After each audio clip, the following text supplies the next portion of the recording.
Bonjour et bienvenue dans cette deuxième partie d'émission consacrée à Brian De Palma, au légendaire cinéaste Brian De Palma, pour vous parler donc de ces films des années 80, voilà, spécial années 80.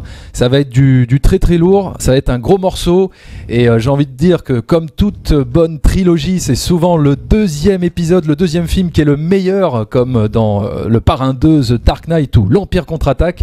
Et j'ai envie de dire que ça se trouve ça va être la même chose avec cette émission. Je te mets pas du tout la pression en disant ça. Espérant, parce qu'il y a la Momie 2, hein, sinon. Ah oui, mais tu sais que la Momie 2 c'était vachement bien. Oh, Attends, ouais. moi j'avais préféré la Momie 2 à la Momie 1. Mais bon, on s'égare. En tout cas, voilà, ça va être, on va parler de peut-être de la meilleure décennie de Brian De Palma. Ça va osciller entre chef-d'œuvre absolu, très grand film, et un petit navet quand même au milieu de tout ça, vous allez voir. C'est vrai. Donc, eh bien, écoute, moi, ce que j'avais envie de dire déjà par rapport à tout ça, c'est de reparler un petit peu de Brian De Palma et en fait d'expliquer pourquoi j'aime autant ce cinéaste. Et c'est parce que finalement, en revoyant ces films, tu vois, ça me fait toujours une petite piqûre de rappel sur ce qu'est le langage cinématographique. Et finalement, Brian De Palma, c'est un réalisateur qui a exploité en profondeur la grammaire visuelle cinématographique et ne l'a jamais utilisée de façon gratuite. C'est-à-dire que c'est un cinéaste qui est très stylistique, qui utilise beaucoup d'artifices de mise en scène. Voilà, on l'a dit, des split screens, des doubles bonnettes, des plans séquences, des zooms. Tous ces artifices de grammaire cinématographique, mais c'est jamais gratuit. Des ralentis aussi, tu vois, c'est jamais gratuit, c'est toujours au service de l'histoire, au service de l'émotion, là où aujourd'hui des fois on voit des films qui sont très stylisés, mais c'est vraiment juste du style, juste pour faire joli, tu vois. C'est, voilà, quand tu vois des ralentis dans des films d'action, tout ça, ouais, c'est beau visuellement, c'est joli, mais finalement ça ne raconte pas grand chose, là où dans les films de Brian De Palma c'est toujours au service du scénario, au service de l'histoire. Voilà. Oui, toujours. Et d'ailleurs, tous ces effets dont tu parles ont un point commun, en fait. Brian De Palma, s'il a choisi Hitchcock, c'est parce qu'il estimait que c'était le meilleur visuellement. Celui qui, en fait, racontait le mieux les histoires avec les images. Et d'ailleurs, c'est pas étonnant, puisque Hitchcock, au tout début de sa carrière, il faut le rappeler, faisait du film muet. Donc, il était vraiment habitué à raconter, en fait, l'histoire avec les images et non avec des dialogues. Donc, c'est très simple, hein. Par exemple, je vais prendre Scarface, une scène, la scène où la tronçonneuse.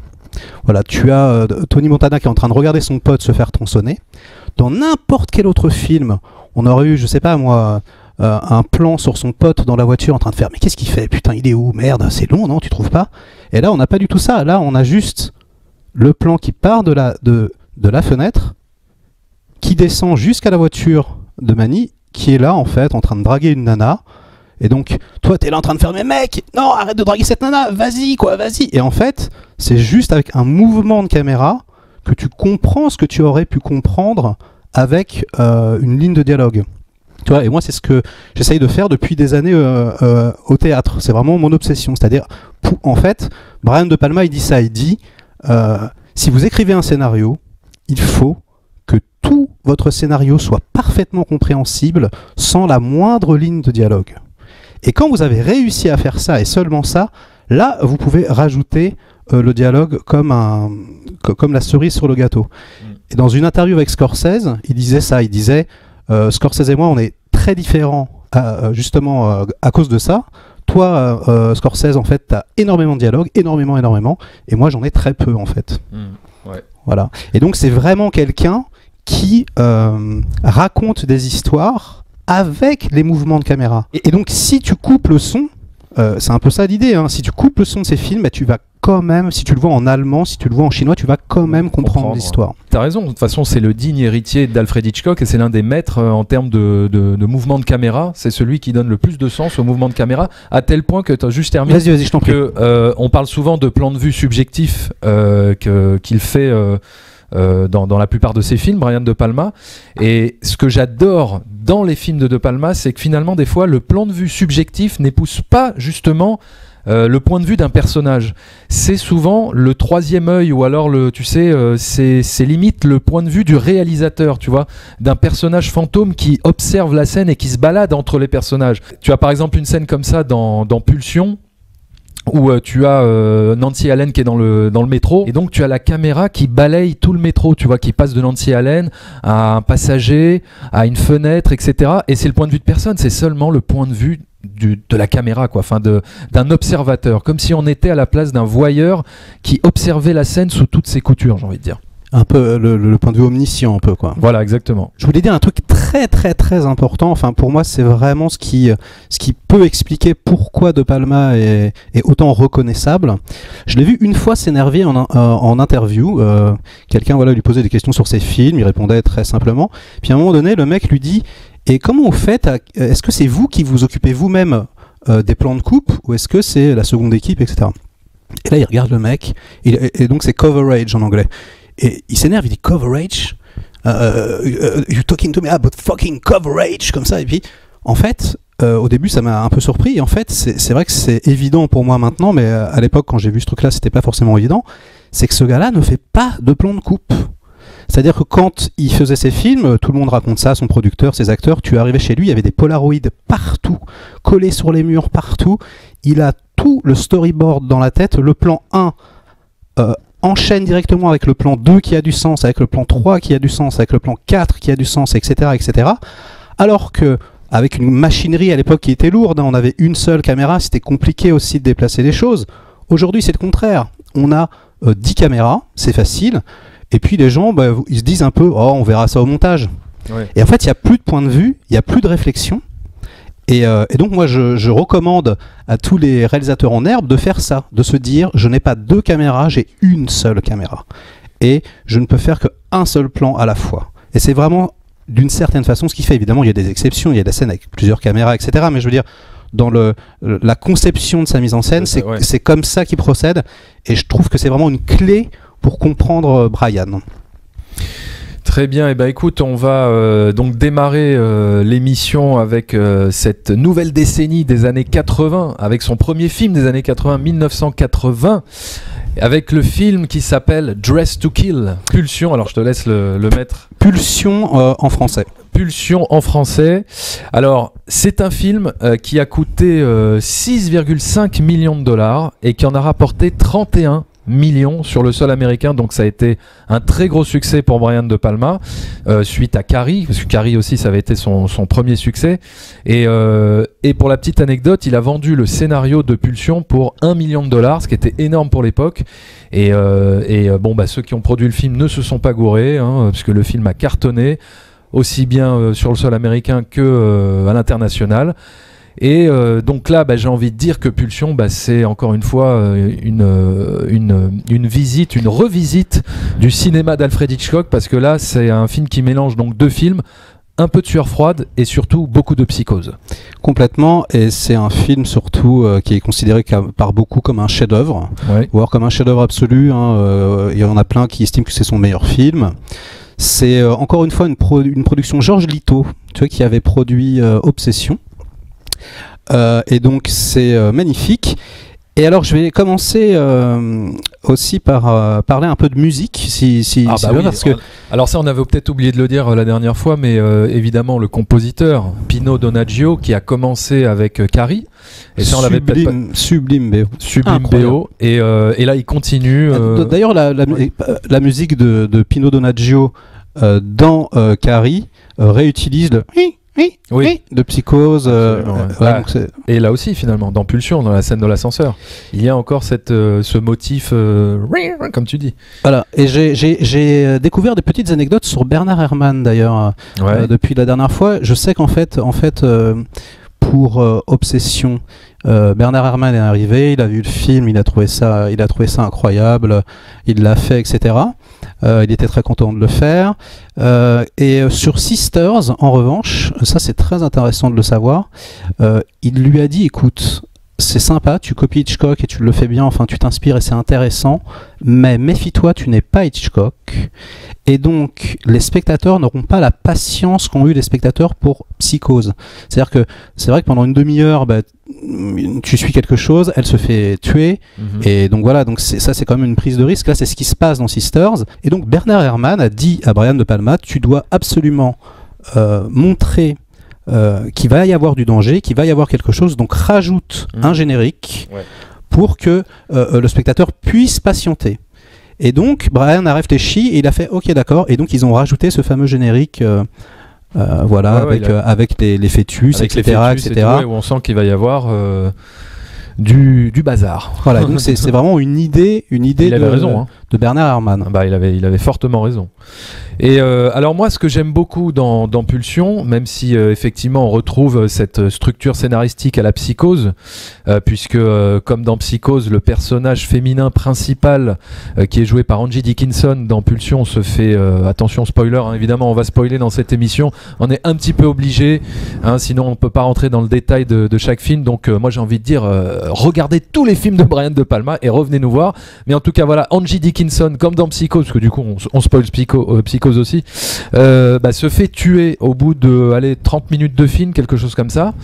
Et moi ce que j'aime beaucoup dans Pulsion, c'est qu'il récupère le thème de la schizophrénie de Psychose, du dédoublement de personnalité, et il le modernise en parlant finalement de transsexualité, ce qui n'était pas le cas dans Psychose, pas vraiment en tout cas, pas aussi exploité, pas aussi montré.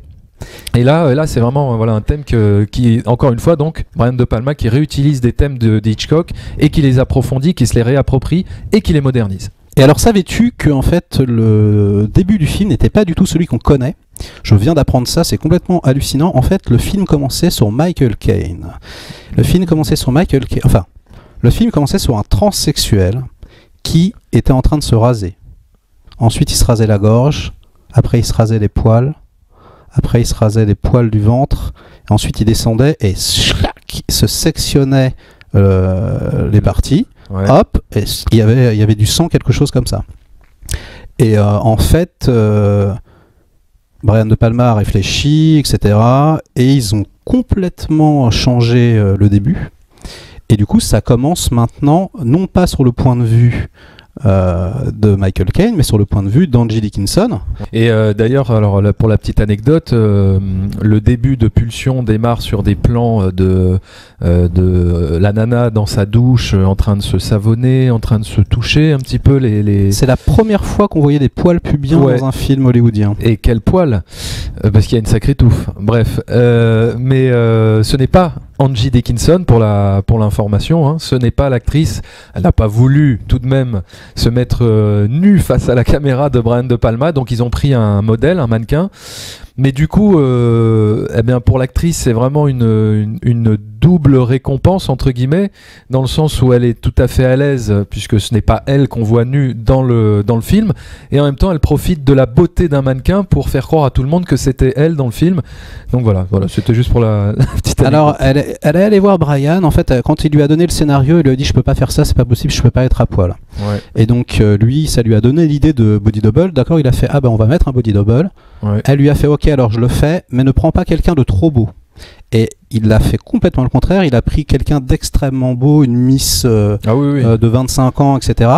Et d'ailleurs, ça lui avait valu beaucoup de critiques à l'époque, beaucoup de gens disaient « Mais n'importe quoi, etc. etc. » Et en fait, Brian De Palma, il explique, il dit « Mais vous avez rien compris, c'est fait exprès. » C'est-à-dire qu'on est dans une scène complètement fantasmée, sur sa propre sexualité, et donc elle fantasme aussi d'être aussi belle que ça, etc. etc. Donc c'est complètement fait exprès. Brian, qui ne laisse rien au hasard, n'aurait jamais laissé quelque chose d'aussi visible passer. Voilà. Donc ça a du sens complètement, puisque c'est un fantasme. Et alors, est-ce que tu peux rapidement nous raconter l'histoire de Pulsion, sans nous révéler le dénouement, mais en gros, quelle est l'histoire de Pulsion ? Eh bien, Pulsion, c'est l'histoire... Brian De Palma était très progressiste, hein, d'ailleurs, avec ce film, hein, parce que ça raconte quand même l'histoire d'une femme de 40 ans qui se fait maltraiter sexuellement par son mari, qui a des désirs et qui n'est pas satisfaite, et qui donc doit se contraindre à le tromper à contre-cœur, et qui, à partir de ce moment-là, faute, et comme dans un conte un peu de fées, elle paye le prix de cette tromperie, se fait tuer. Et à partir de ce moment-là, on s'intéresse à Nancy Allen, qui découvre le cadavre d'Angie Dickinson, et à Michael Caine, qui est psychiatre, Oui. Voilà, j'en dirai pas plus. En fait, il est pour le. l'instant. En fait, Michael Caine joue le rôle du psychiatre de Angie Dickinson, de la victime. Et c'est pour ça que la police s'intéresse à lui parce qu'il l'a vu très récemment. Et vient lui poser des questions et donc une enquête démarre et voilà, on n'en dira pas plus pour l'instant, on garde le suspense. T'as vu quand même, on ne spoil pas, on n'est pas des salopards, hein. On ne spoil pas tout le film, mais en tout cas bon, pour ceux qui auront vu Psychose, ils peuvent avoir quelques clés pour mais de toute façon en fait ça n'a aucun sens, spoilons à mort même maintenant si d'accord, vas-y, si tu veux bien, parce que moi je suis pour le spoil, hein. Non mais je vais vous expliquer pourquoi. Par exemple, alors évidemment spoiler, c'est Michael Caine l'assassin, sauf que quand t'es spectateur un peu lambda et que tu t'es enfilé De Palma et plein de films de Palma, au bout d'environ 4 minutes montre en main, tu fais y a des doubles partout, il est dans des miroirs, il se dédouble, il fait des regards bizarres, tu dis bon, toi t'es pas net, c'est bizarre, ça va être lui le méchant. Et donc le twist il est un peu simple en apparence, comme ça t'es là en train de faire ouais ok vas-y. Sauf qu'au bout d'un moment, et c'est ça que je trouve génial avec Brian, c'est que tu penses que c'est simple, en fait non. Et donc tu es là en train de suivre, et je sais pas si tu te rappelles de ça, mais donc tu suis Michael Caine, à un moment donc Michael Caine, oui, quand il est Michael Caine, quand il est Michael Caine, et il se fait suivre par quelqu'un qui n'est pas le tueur, mais qui est habillé comme le tueur. Qui est une blonde, oui. Voilà, et donc à un moment donné tu dis, what? Mais c'est plus Michael Caine en fait. Donc depuis le début, je me trompe. Et donc, voilà, il arrête pas de jouer avec toi, de te dire ah ouais, tu crois ça, mais non, et tu te fais manipuler encore une fois. Donc, spoiler ou pas spoiler, de toute façon, on oublie. Même moi, parfois, j'ai vu des films, j'oublie. On se fait avoir à chaque fois. C'est génial. Mais encore une fois, voilà, il reprend le concept de Psychose et il vient y rajouter un petit peu des péripéties ou des virages en plus dans le scénario. Tu vois, ce personnage féminin qui vient te troubler, qui vient t'apporter une fausse piste, ça c'est un truc en plus que n'avait pas forcément Psychose, tu vois. Et alors aussi un élément assez intéressant dans Pulsion, c'est qu'il y a une petite part autobiographique, puisque il y a un personnage qui est celui joué par Keith Gordon, qui est quand même l'acteur qu'on retrouvera 3 ans plus tard dans le film de John Carpenter qui s'appelle Christine, qui jouera Arnie Cunningham. Et qu'on a honteusement oublié la dernière fois en parlant des meilleures adaptations de Stephen King. C'est vrai. Alors c'est pour ça, je réhabilite ça. On disait les 3 meilleures adaptations de Stephen King, il y avait Shining, Misery, et c'est vrai que pour moi je mets Christine en 3e position et pas Carrie, même si j'aime beaucoup Carrie, mais Christine c'est quand même John Carpenter et c'est quand même pour moi c'est un chef-d'œuvre. Non, c'est incroyable. C'est incroyable. Mais donc Keith Gordon, pourquoi je parle de lui, parce que finalement Keith Gordon c'est Brian De Palma. C'est Brian De Palma jeune, puisque quand il était jeune, pareil, c'était un nerd, c'était un fou de technologie, de science, etc. Et tout comme Keith Gordon, Brian De Palma avait épié son père pour le prendre en flagrant délit d'adultère, et il avait espionné tout ça, et donc finalement c'est ce que fait un petit peu le personnage de Keith Gordon, qui espionne Michael Caine et qui essaye justement de le choper avec une caméra ou un appareil photo, je crois, qui prend des photos toutes les 10 minutes, etc. pour justement avoir la preuve qu'il y a anguille sous roche, quoi. D'ailleurs on n'a pas du tout parlé de ça alors que c'est un truc flagrant, évident, et je sais même pas pourquoi on n'en a pas encore parlé, mais l'ami Brian, il aime tout le temps filmer la technologie en mouvement. Les câbles électriques, les bandes qui tournent, la caméra qui roule, tous les magnétophones, l'aiguille du son, etc. Dans le Fantôme de l'Opéra, il est carrément dans la salle d'enregistrement, ça clignote comme dans Star Wars avec des câbles partout, etc. Et il dit qu'il pourrait plus du tout faire ça maintenant parce que tout est en Wi-Fi, etc. Oui, c'est vrai. Et il adore ça, il adore filmer vraiment l'objectif, la mécanique, le rouage, et c'est quelque chose. D'ailleurs, lui aussi, hein, dans son cinéma, il y a une vraie mécanique et de vrais rouages, et c'est vraiment quelque chose qui est partout dans sa filmographie. Il a eu aussi des petits problèmes, Brian De Palma, avec la censure sur ce film, puisque la scène de l'ascenseur était assez trash, assez graphique. Pulsion, en France, a été interdit au moins de 18 ans. Hein. Mais, pardonne-moi, mais il y a 2 versions de Dress to Kill. Hein. Ah, il y a une version Director's Cut. Ouais, en fait, je crois que ce qui s'est passé, c'est qu'en Europe, c'est sorti en version intégrale. Ah oui, tu as raison. Et aux États-Unis, ils ont coupé le plan de coup de rasoir sur le cou, etc.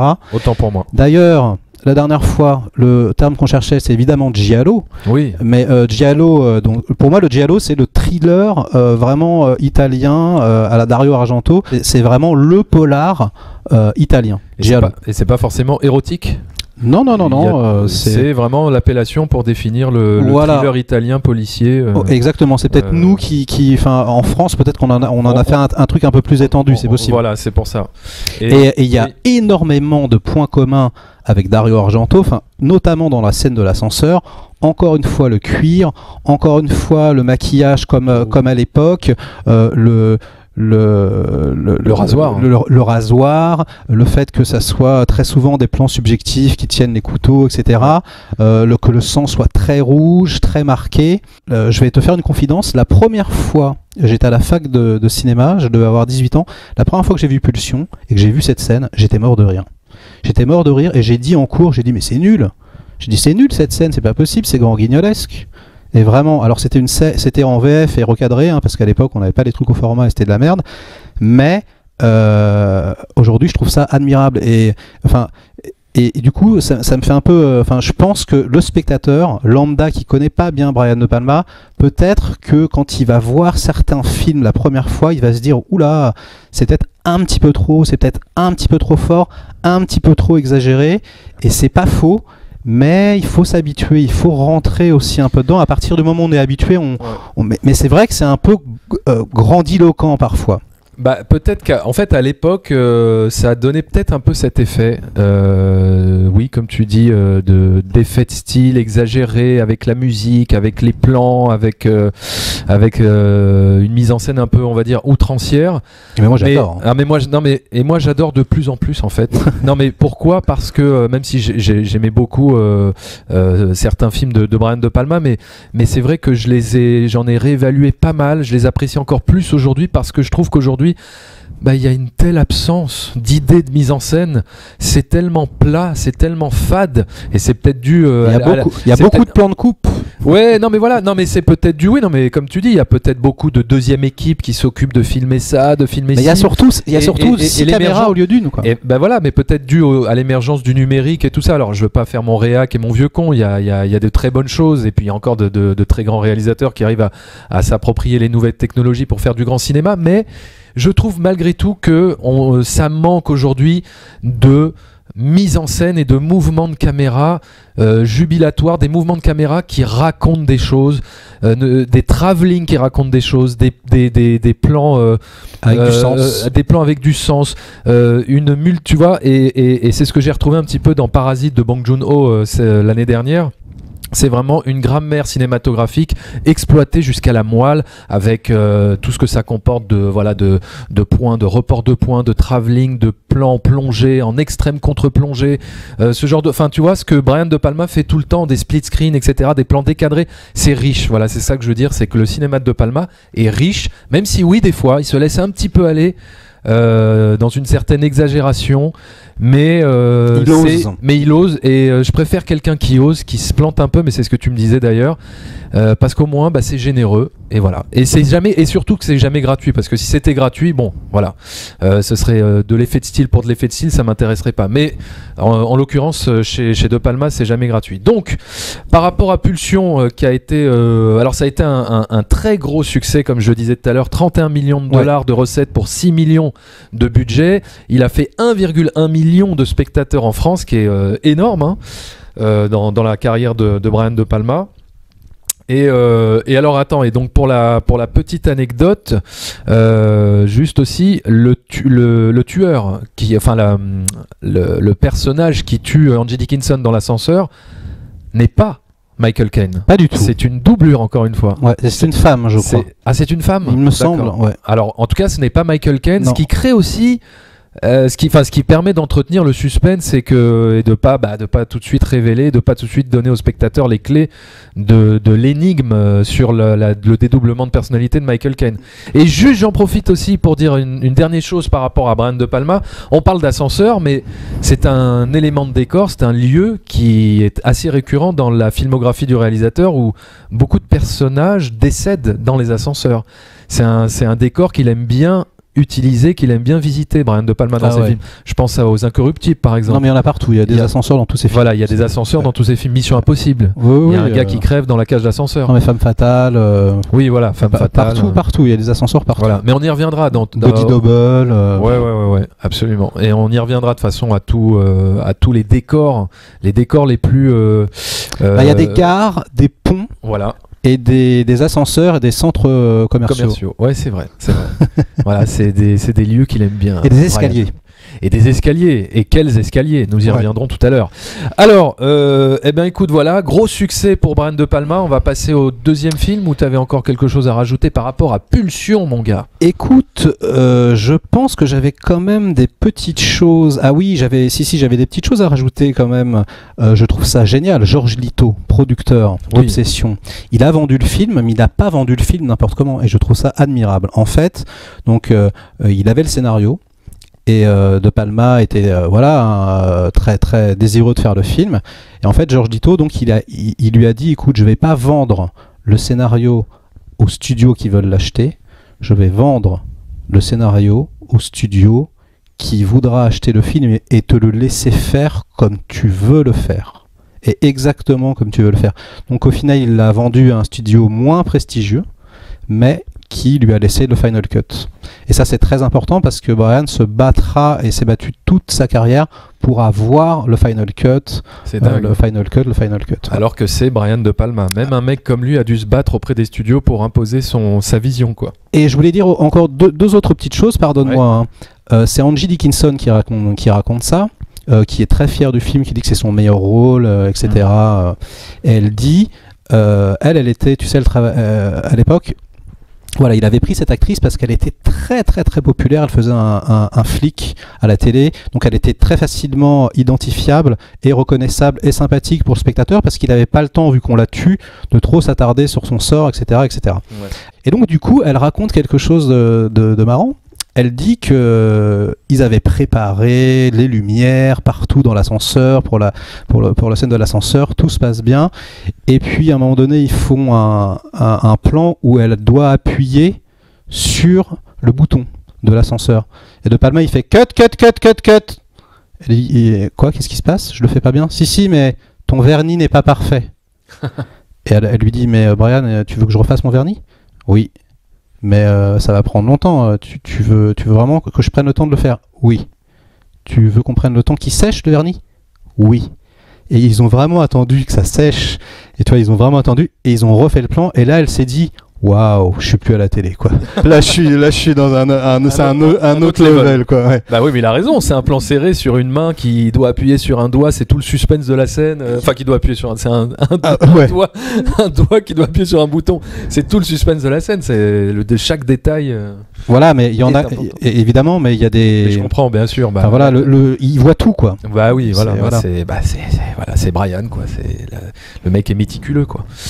Donc, écoute, voilà pour Pulsion. Maintenant, on va passer à son deuxième film des années 80, et non des moindres, puisqu'il s'agit du chef-d'œuvre absolu qui s'appelle Blowout, avec John Travolta et Nancy Allen. Nancy Allen, on le rappelle, qui est la femme de Brian De Palma, encore une fois, encore à cette époque, parce qu'il va encore changer de femme. Enfin, on y reviendra tout à l'heure quand on parlera quand on sera dans la partie Gala Voici Paris Match. Et donc, Blowout, sorti en 1982, il me semble.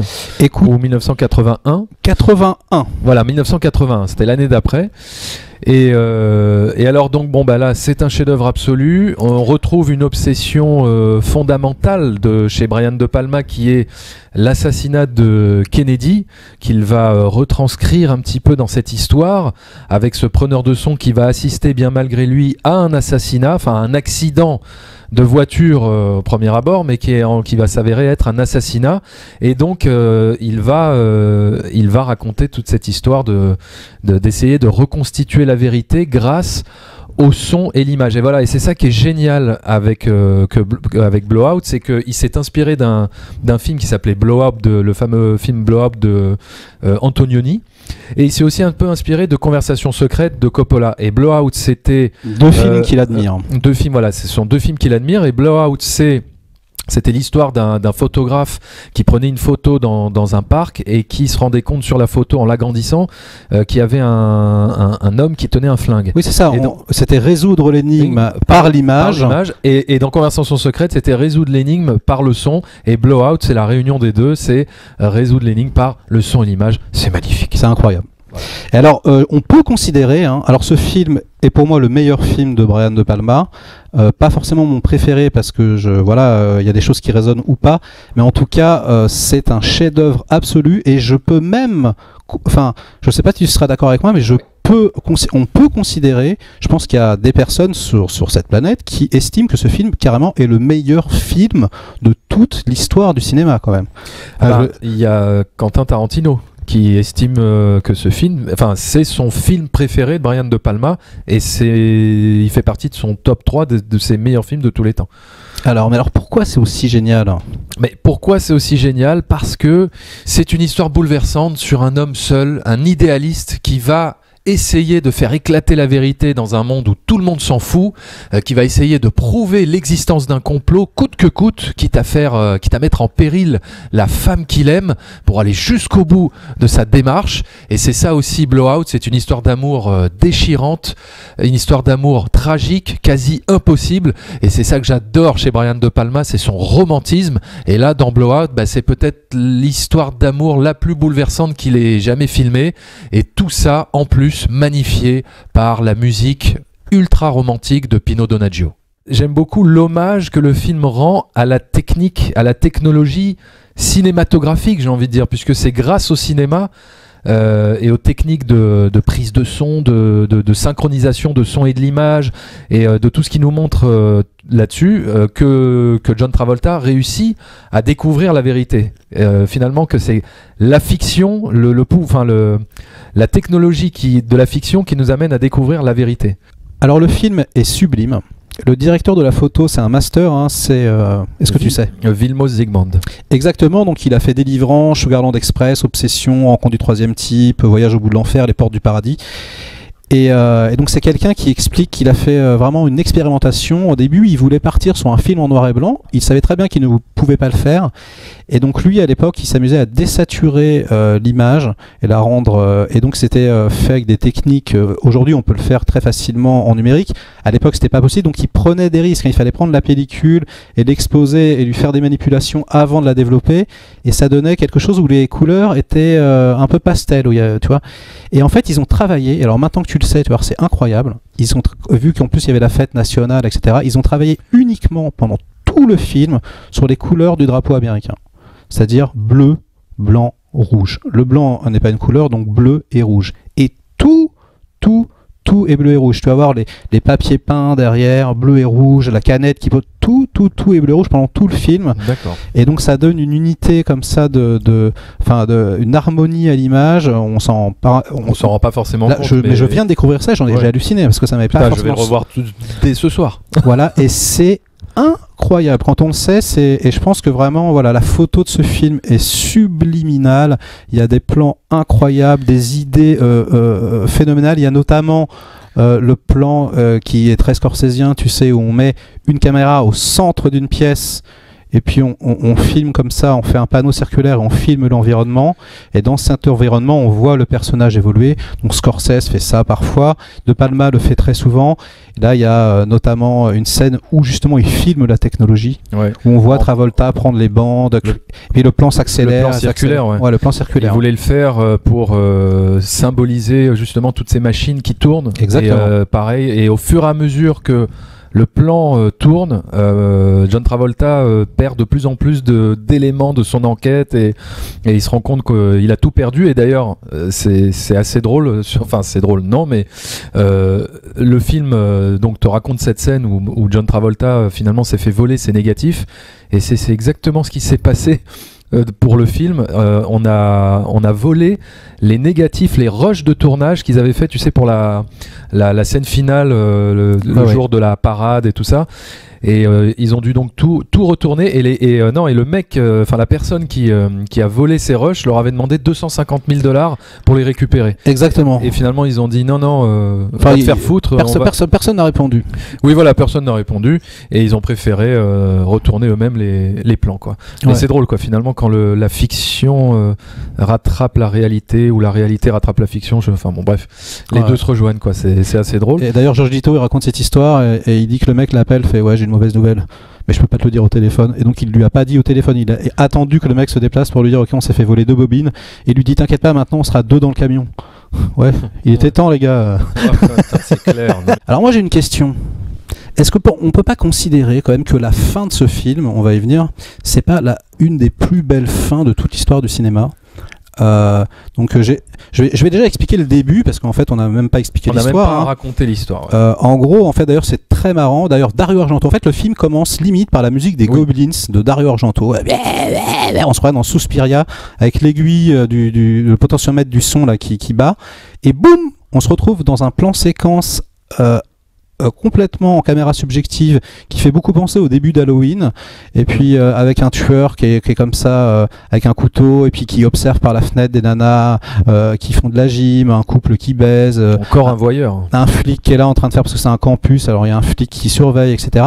Et puis au fur et à mesure que la caméra et que le tueur donc rentre à l'intérieur, on a une étrange sensation, on se dit mais c'est De Palma qui a shooté ça, c'est quand même très grossier quand même.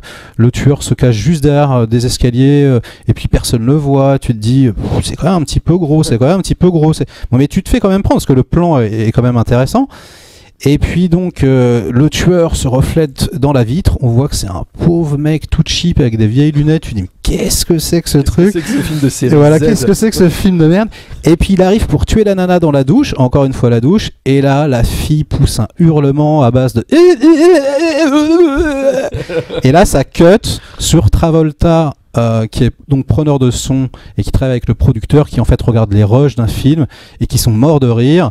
Et en gros, le producteur lui dit mec, sauve-moi la vie, quoi. T'es mon preneur de son, je sais que tu défonces, mec. Il faut absolument que tu trouves quelque chose pour gâcher ça. Ça va gâcher mon film.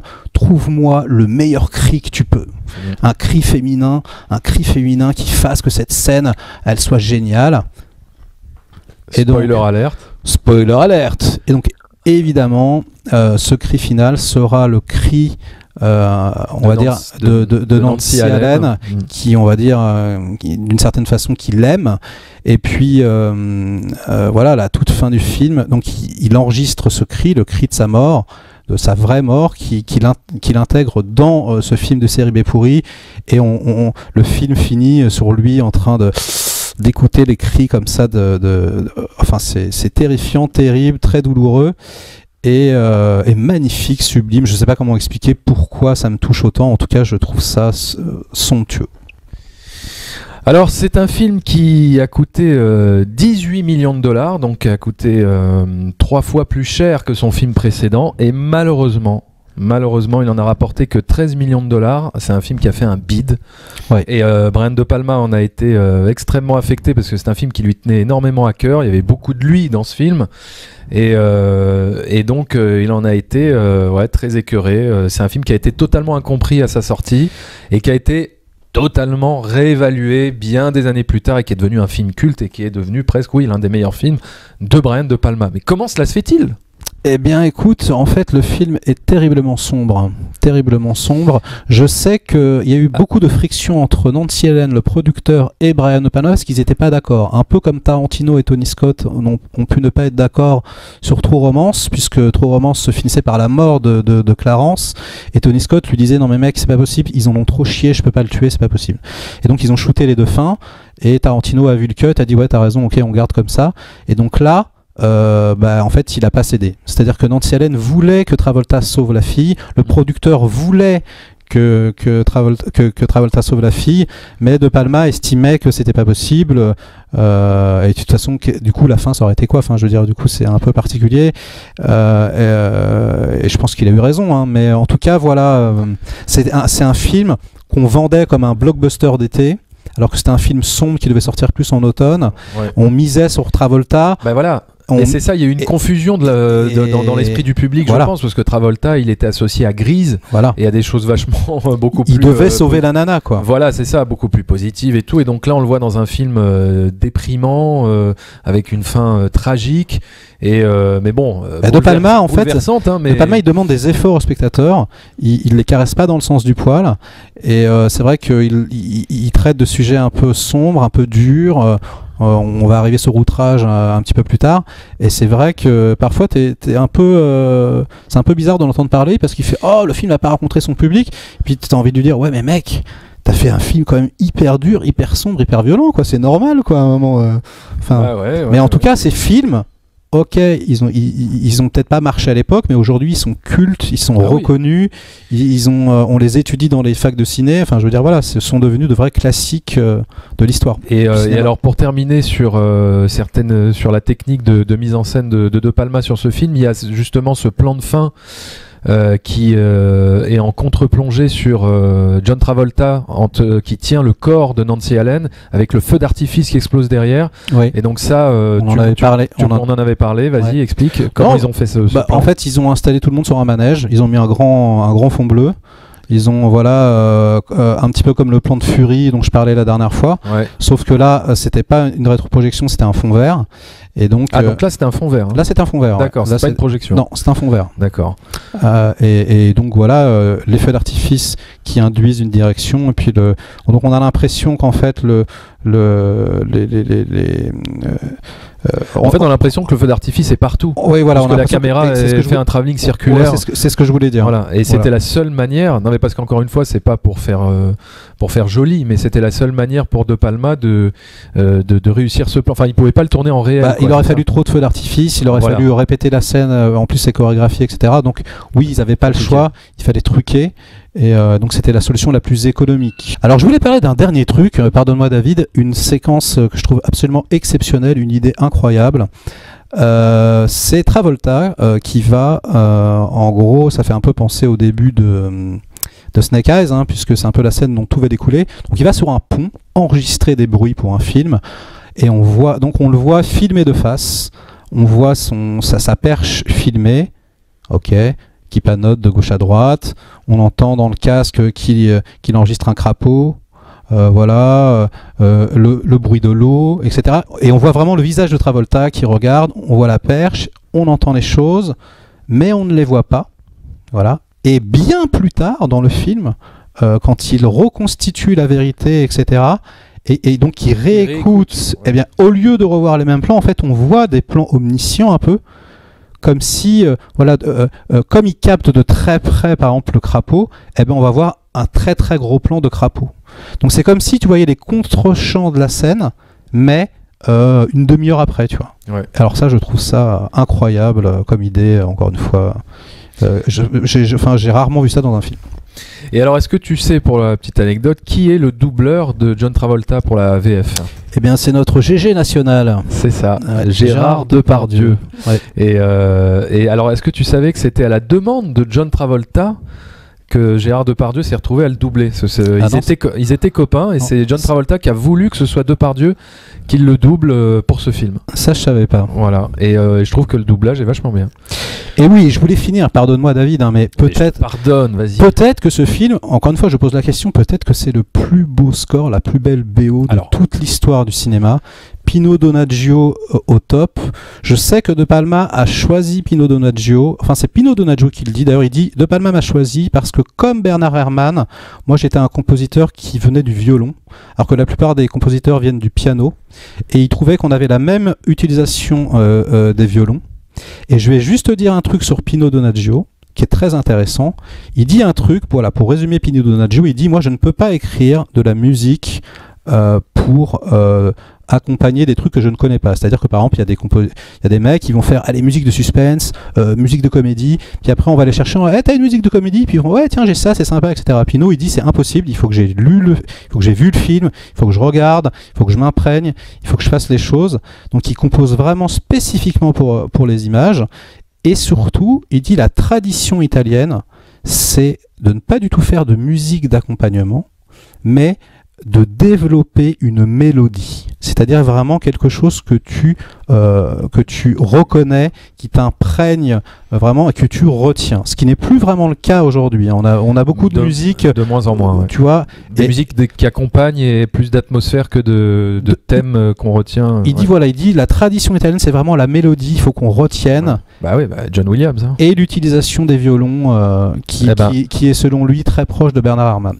Et on va terminer sur Blowout en s'écoutant 30-40 secondes de cette musique magnifique de Pino Donaggio qui est le thème de Sally et Jack, qui est du piano et qu'on réentendra dans le film de Tarantino, Boulevard de la Mort, qui réutilisera dans son film parce que voilà, pour lui rendre hommage et parce qu'il aime tellement ce film et ce réalisateur. Et oui, d'ailleurs, De Palma qui pompait Hitchcock, et ben finalement maintenant c'est lui qui se fait pomper. Voilà. Et d'ailleurs quand on le pompe, on reconnaît De Palma, on se dit pas c'est Hitchcock, on se dit c'est De Palma. Donc ça veut vraiment dire qu'il a transcendé Hitchcock. Voilà. Donc voilà, on termine, on s'écoute un petit extrait de Blowout.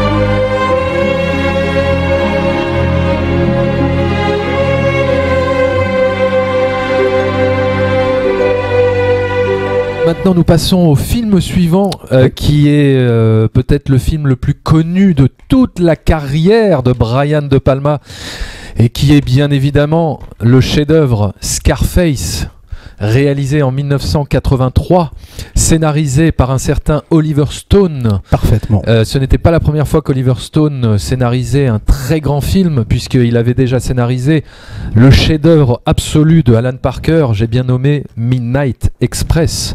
Et donc là, en 1983, comment se fait-il que Brian De Palma se retrouve sur ce film, Scarface? En fait, c'est Al Pacino qui se promenait à un moment donné dans la rue, et il y a un ciné qui projetait le vieux Scarface. Il en avait entendu parler, il ne l'avait jamais vu. Il rentre dans la salle, il voit le film, il ressort, il fait ok, je veux refaire ce film. Et donc il bouge des montagnes, et au bout d'un moment, avec son producteur, ils vont voir Brian et ils lui disent fais ça. Et donc c'est Oliver Stone qui se charge d'écrire le scénario, et pour l'écrire il s'est mis en danger le petit Oliver Stone, hein, puisqu'il est allé en Amérique du Sud pour un peu s'imprégner de tout le sujet dont il allait aborder, et a fréquenté un petit peu des trafiquants de drogue, des narcos, des trucs comme ça, et il a même à un moment donné mis sa vie en danger. D'ailleurs, pour la petite anecdote, sur le tournage, Oliver Stone était très présent et donnait des consignes aux comédiens. Et à un moment donné, Brian De Palma, il s'est un petit peu énervé. Il est allé voir Oliver Stone, il lui a dit par contre, tu sors de mon plateau, quoi. T'es pas le deuxième réalisateur, t'es le scénariste, c'est très bien, c'est super, mais les comédiens, on ne peut pas leur apporter deux points de vue différents par 2 personnes. C'est donc sûr. c'est moi le réalisateur, tu me laisses diriger mes comédiens. Oliver Stone était très frustré parce qu'il aurait voulu le réaliser en fait, je pense, mais il était trop pas assez encore star pour pouvoir le faire. Et c'est marrant parce que finalement ces 2 personnes sont assez proches culturellement parlant et ont beaucoup d'atomes crochus, ont beaucoup d'obsessions similaires. Tous les deux sont évidemment anti-guerre du Vietnam. Ils n'ont pas l'air d'aimer beaucoup le gouvernement américain. Ils n'ont pas l'air, ils n'ont pas l'air d'aimer exactement le gouvernement américain, et surtout ils partagent cette comment te dire cette obsession sur l'affaire Kennedy, puisque Oliver Stone en fera carrément un film en 91 avec Kevin Costner. Vietnam, n'en parlons pas. Et le Vietnam, Platoon. Et quand tu vois JFK, tu vois tout de suite que c'est un film que limite Brian De Palma aurait voulu réaliser, enfin aurait rêvé de réaliser. Il y a aussi une autre petite anecdote, et après je te laisse enchaîner, sur la scène de fin, la scène de fusillade. Oui. La grosse scène de fusillade, de gunfight à la toute fin. En fait, Al Pacino s'est blessé et il a dû s'absenter pendant 2 semaines. Donc ils avaient 2 semaines pour shooter tout, justement, on va dire pas les plans de coupe, mais les contre-champs, voilà, de la scène. Donc, les victimes qui se prennent des balles, voilà, qui volent. Voilà, c'est ça. Ou alors les gars qui shootent, qui shootent dans la baraque et tout ça. Et Brian De Palma a fait venir son pote Steven Spielberg. C'est vrai. Sur le plateau, et il lui a dit, écoute, j'ai 2 semaines où on peut s'amuser là, où on peut faire tous les plans qu'on veut. Donc vas-y, qu'est-ce que tu verrais là comme plan? Où est-ce qu'on peut placer la caméra? Et donc c'est pour ça que cette scène est aussi puissante et aussi riche, et parce qu'ils ont eu aussi tout le loisir de penser à tous les plans de vue, tous les plans de vue possibles, quoi.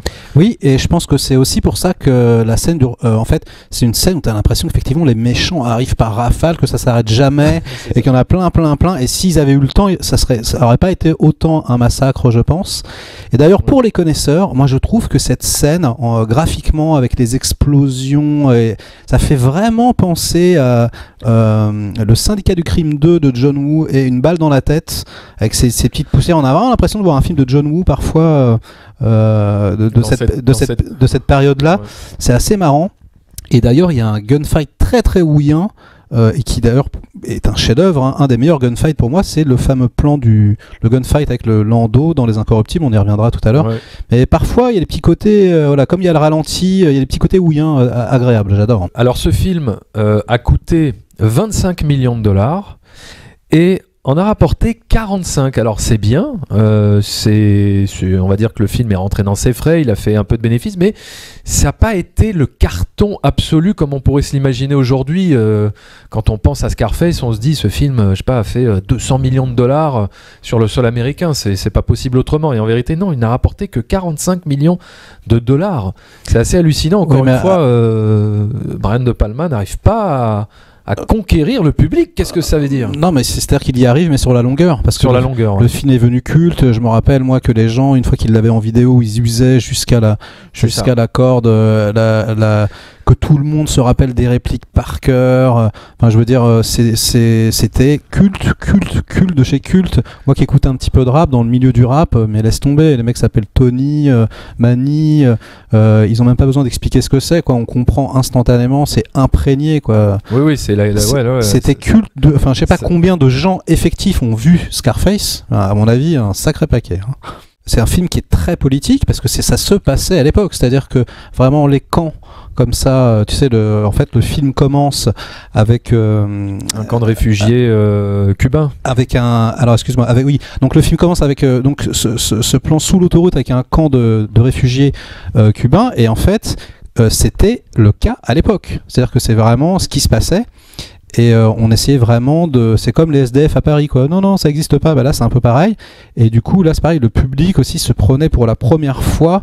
Il voyait ce qui se passait à l'intérieur de ces camps, tous ces meurtres, toute cette.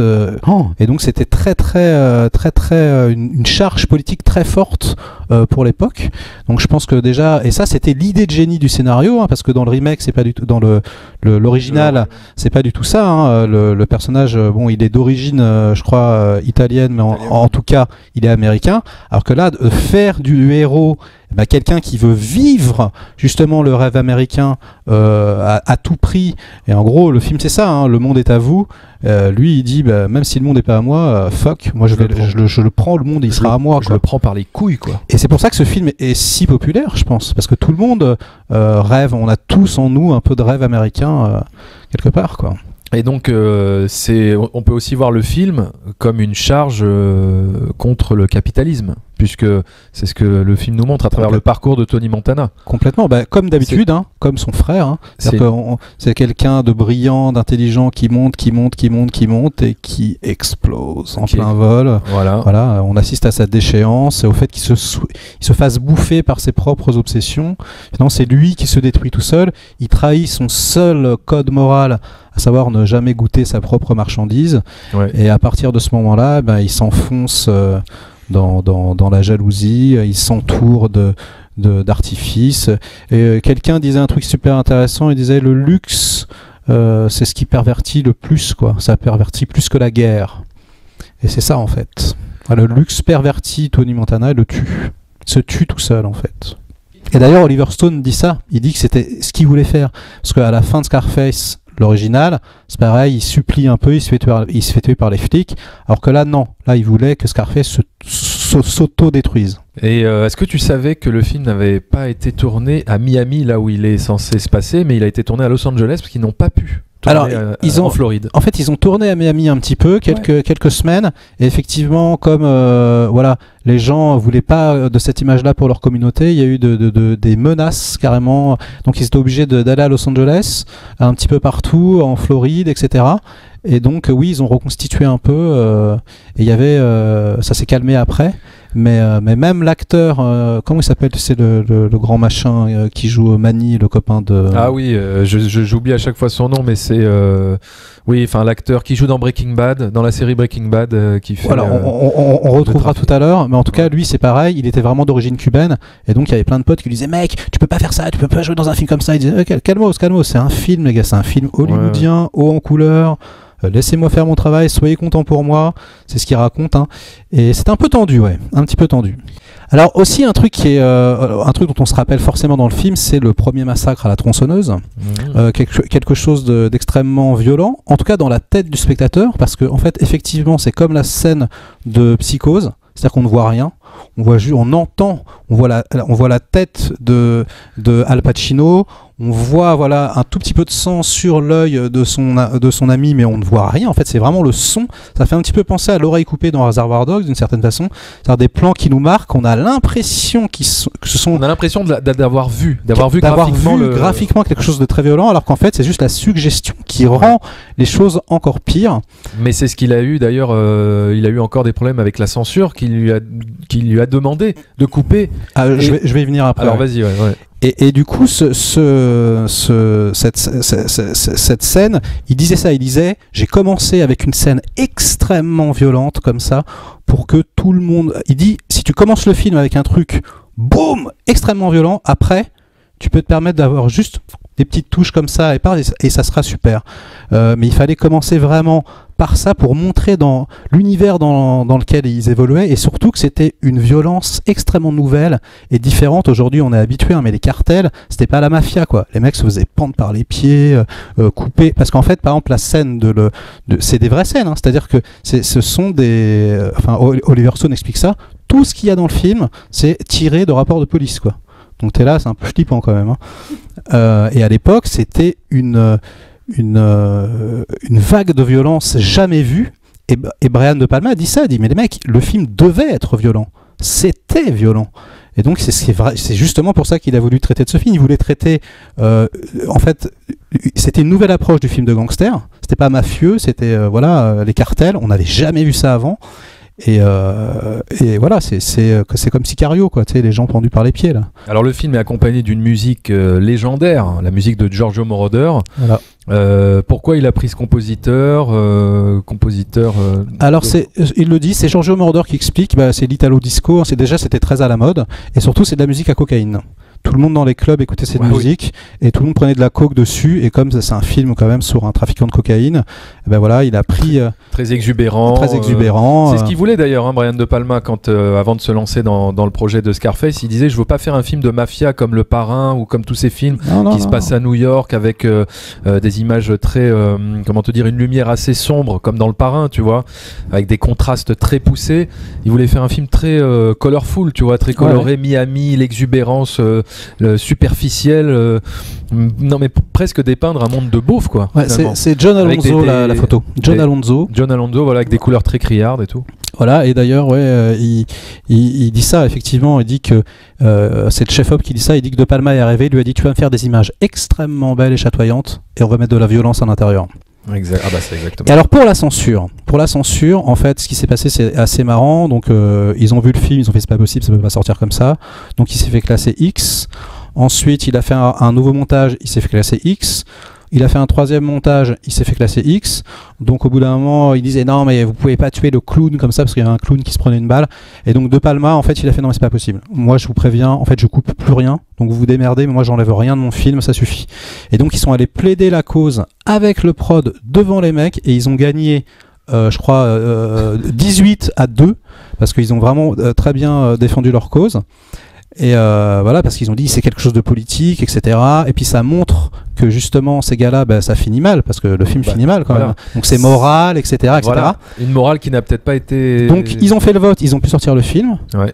Et ce qu'a fait De Palma, et alors ça c'est incroyable, il a fait, ah mais attendez, ma première version, toute première, elle était X aussi. Ah bon, on va rester. Donc X et X, hein. Donc après, donc il est resté sur la première version, il leur a fait à l'envers et ils lui ont dit mais tu peux pas faire ça. Il fait si, watch me, il l'a fait et le film est sorti tel quel. Encore une fois, il les a bébards pour avoir le director's cut, le final cut. Il s'est battu et il a réussi, c'est génial. Putain, qu'est-ce qu'il est fort ce Brian. Qu'est-ce qu'il est bon ce Brian. Ouais. Alors donc évidemment, voilà, un Scarface. Est-ce que ça serait pas le meilleur remake de tous les temps?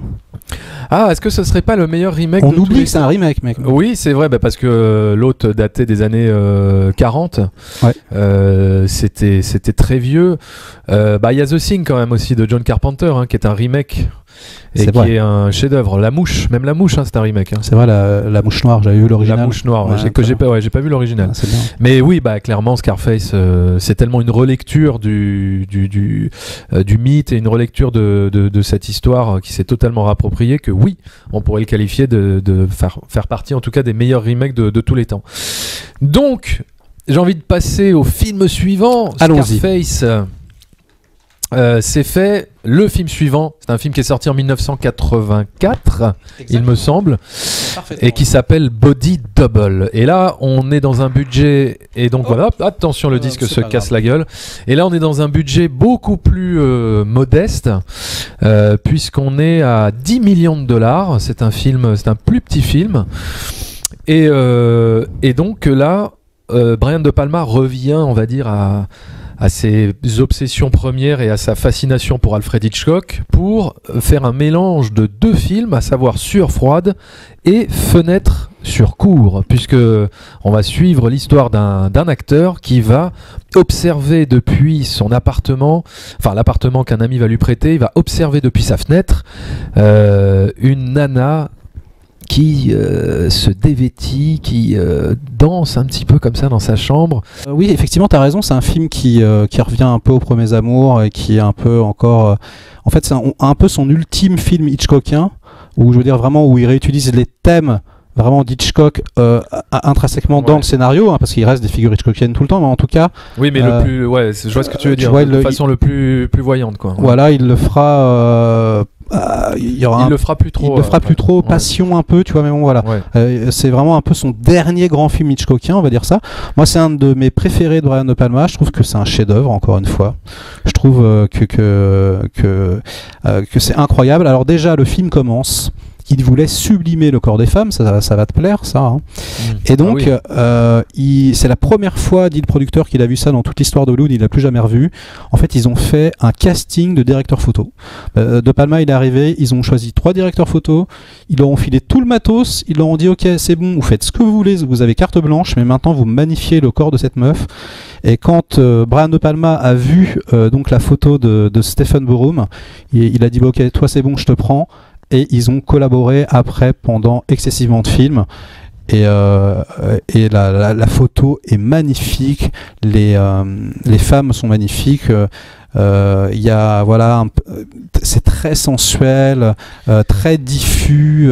Il y a des choses complètement incroyables au niveau de la photographie. Par exemple, la scène, la grande scène en silence où le héros suit justement la femme qu'il a vue. C'est tourné dans un centre commercial. Ils ont dû bâcher intégralement le centre commercial pour harmoniser la lumière. Enfin, ils ont fait parce qu'il y avait pas de toit, c'est ça? Voilà, c'était à ciel ouvert. C'était à ciel ouvert. Donc la lumière change dans la journée, donc c'est pas possible. Ouais. Le truc était chorégraphié, il est venu chorégraphier, prendre des photos. Il y avait des semaines de préparation, donc ils étaient vraiment obligés de bâcher complètement tout un centre commercial. Te dire encore une fois, toute l'implication et des plans extrêmement compliqués à mettre en place qui demandent énormément d'efforts, un travail de titan. Toujours au service du scénario, toujours une mise en scène très complexe au service du scénario. Et il y a aussi un plan, un style de plan que Brian De Palma adore faire et que c'est là où il l'a le plus fait durer, on va dire, c'est le plan qui suit le personnage de dos, tu vois, et suivre la femme de derrière. Oui. Et il y a ce plan où donc tu as le héros qui suit cette femme qui est complètement obsédée par elle et qui la suit justement dans le centre commercial. Et je pense, oui, c'est cette scène-là. Et je crois que c'est la scène de marche la plus longue de toute l'histoire du cinéma, qui dure le plus longtemps. Où tu vois un personnage suivre un autre dans un film. Bien sûr, ça fait très Vertigo. Et tout comme Vertigo, en fait, c'est une séquence, maintenant que je te l'ai dit, tu y feras attention, où en fait, il y a beaucoup plus de plans en fait, de réaction que de plans d'action. C'est-à-dire qu'on voit beaucoup plus l'homme observer que la femme marcher, par exemple. Ouais. Et en fait, ça c'est typiquement De Palma aussi. C'est-à-dire qu'encore une fois, comme Vertigo, comme James Stewart dans Vertigo, il laisse le temps aux acteurs de jouer dans le silence. Du coup, toi, tu as le temps de projeter et tu as le temps de rentrer dans son esprit. Et c'est admirablement bien fait. Je sais pas si vous vous rappelez, elle rentre dans un magasin, elle enfile une culotte, etc. Et puis lui, il la suit. Et puis tu as le grand méchant qui est un Indien un peu macho, le cliché un peu de l'Indien macho alcoolique de l'époque qui déboule et puis qui arrache le sac. Hop, il poursuit l'Indien dans le tunnel. C'est en fait la même séquence en vérité. Il y a toute ce petit effet de vertigo qui reprend avec le trans-travelling où on le voit vraiment agoniser dans le couloir et ça finit sur le plan circulaire où ils s'embrassent. Donc c'est vraiment, tu vois, le début c'est ça, c'est quand il la suit et la fin c'est le baiser. Et alors, comme tu disais, le transtrave, donc le travelling compensé, qui est très, qui fait énormément penser évidemment à Sueur froide, pour symboliser la claustrophobie de son personnage. Et c'est ce qu'il voulait faire Brian De Palma, c'était de transposer le vertige de James Stewart en une autre maladie, si tu veux. Et là, en utilisant la claustrophobie, sauf qu'il a dit que finalement, il avait peut-être fait une erreur. En utilisant, c'est ce qu'il a dit, qu'il avait fait peut-être une erreur en choisissant la claustrophobie plutôt que le vertige, parce qu'il explique ça en disant que finalement le spectateur ne peut pas ressentir ce sentiment de claustrophobie puisqu'il est déjà dans un environnement enfermé, il est déjà dans une salle de cinéma, il est déjà dans quelque chose et donc il a aucune raison de... Enfin voilà, c'est comme ça qu'il explique, il disait ça fonctionne moins bien que si on lui avait montré le vertige et que voilà, bon après ça c'est mais moi je suis d'accord, ça fonctionne peut-être un peu moins que le vertige, mais ça c'est selon les goûts, moi ça me dérange pas. Moi je suis pas du tout claustrophobe, donc ça ne m'atteint pas. Par contre j'ai énormément le vertige. Non mais finalement ce qui est intéressant c'est pas vraiment qu'il ait le vertige ou quoi, c'est juste qu'il soit impuissant. Et en fait ça c'est un thème récurrent dans les films de Palma, c'est quasiment, énormément de ces personnages sont impuissants, n'agissent pas, ne font rien, ou alors sont empêchés d'agir, par une machination qui les dépasse, quoi. Oui, mais il y a quand même très souvent les personnages qui ne veulent pas agir, qui ne peuvent pas, qui sont empêchés d'agir. Tu vois, Travolta même dans Pulsion à la fin qui arrive pas. Enfin, tu vois, l'impossibilité de faire quelque chose. Là, c'est Travolta dans Blowout. Dans Blowout, autant pour moi. Et alors c'est aussi une première. Je crois, dans l'histoire d'Hollywood, puisque Brian De Palma a voulu faire un casting d'actrice porno pour certains plans de son film. Et on n'avait jamais vu ça dans un studio hollywoodien digne de ce nom, on va dire, des actrices porno. Et donc, voilà, on lui doit ça. En fait, au début, il a casté une actrice porno. Une actrice porno, et c'était une actrice porno qui devait faire le rôle de Melanie Griffiths. Oui, absolument. Elle était très bien et elle jouait très bien. Tout le monde devenait fou dans le studio parce que c'est pas possible, mais il l'a quand même fait.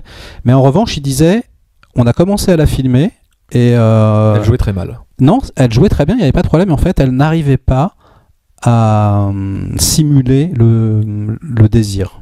C'est-à-dire qu'elle était tellement à la chaîne, tu vois, que c'était très mécanique probablement, et que voilà, elle n'arrivait pas à susciter le désir, et donc c'était pas possible.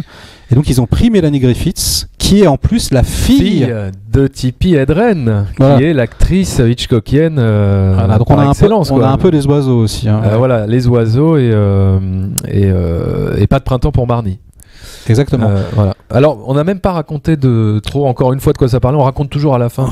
C'est comme ça, c'est décousu. C'est décousu, mais vas-y. Alors, raconte de quoi parle Body Double. Ça parle d'un acteur, il me semble. Alors déjà, moi, je trouve que c'est un film. Rétrospectivement, je l'ai pensé là, qui ressemble beaucoup à Once Upon a Time in Hollywood. Parce que toi, c'est un film sur un acteur. On voit le monde difficile des acteurs qui galèrent avec leur veste en cuir, etc., qui sont dans les studios, on voit. Donc en fait, c'est un petit acteur qui joue dans des séries B pourries, qui a envie qui se fait un peu malmener par tout le monde, par son prof de théâtre, qui le traite un peu comme une merde, etc., etc. Eh bien, il rencontre donc du coup Greg Henry, ce comédien blond qu'on retrouve dans énormément de films de Palma, donc qui est aussi dans le cours de théâtre. Et voyant un peu les difficultés du bonhomme, il décide de l'inviter. Pas chez lui. En fait, lui, il a un petit boulot. Il doit surveiller une baraque, une énorme baraque en forme de diamant, un peu qui est comme ça en hauteur, sur les hauteurs de. D'ailleurs, il disait De Palma. Il était très content de tourner à Los Angeles parce que New York, c'est une ville très très très horizontale et Los Angeles, c'est très vertical. Du coup, ça lui donnait la possibilité de faire beaucoup de choses très différentes de ce qu'il faisait d'habitude. Et donc voilà, en gros, ce mec-là, lui, il doit surveiller l'appart d'un riche. Donc il lui dit, je peux pas, j'ai des trucs à faire, viens surveiller cet appart de riche, remplace-moi, je te donnerai un petit peu d'argent. C'est ce qu'il fait. Et il lui dit, je vais te dire un dernier petit truc avant d'y aller, tu vois, là j'ai une longue vue, regarde, en face, t'as un immeuble, et dans cet immeuble, tu peux pas la louper, tous les soirs, il y a une nana à 8h, c'est une exhibe, elle arrive et elle fait son petit numéro, elle se fout à poil, etc. Donc évidemment, lui, tous les soirs à 8h, il regarde à l'intérieur de la longue vue, il regarde la nana et il devient amoureux de cette nana, de son corps, de ses gestes. Et jusqu'au moment où elle se fait tuer. Voilà. Il assiste donc au meurtre. Il assiste au meurtre donc par un Indien, l'Indien dont je parlais tout à l'heure. Voilà, le cliché vraiment de l'Indien macho alcoolique. Comme dans Fenêtre sur cour. Et on assiste à une scène très très d'ailleurs de Palmesque où il joue avec le suspense, avec une perceuse parce qu'elle se fait tuer avec une perceuse. Donc la perceuse, elle est branchée sur le courant, donc c'est de l'humour noir. Parfois la perceuse se débranche, donc on n'arrive pas à la tuer. Et finalement, elle se fait embrocher. Et d'ailleurs, ils ont été obligés de construire en studio pour pouvoir faire le plan avec juste la perceuse énorme, d'ailleurs un symbole phallique, on dirait une bite énorme, c'est assez marrant. Ouais.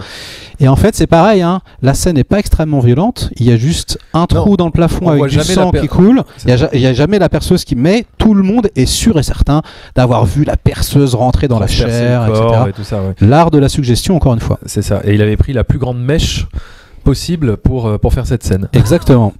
Et alors Body Double, est-ce que il y a une sorte d'innovation de mise en scène ou technique particulière qu'il a exploitée, qu'il a utilisée dans ce film?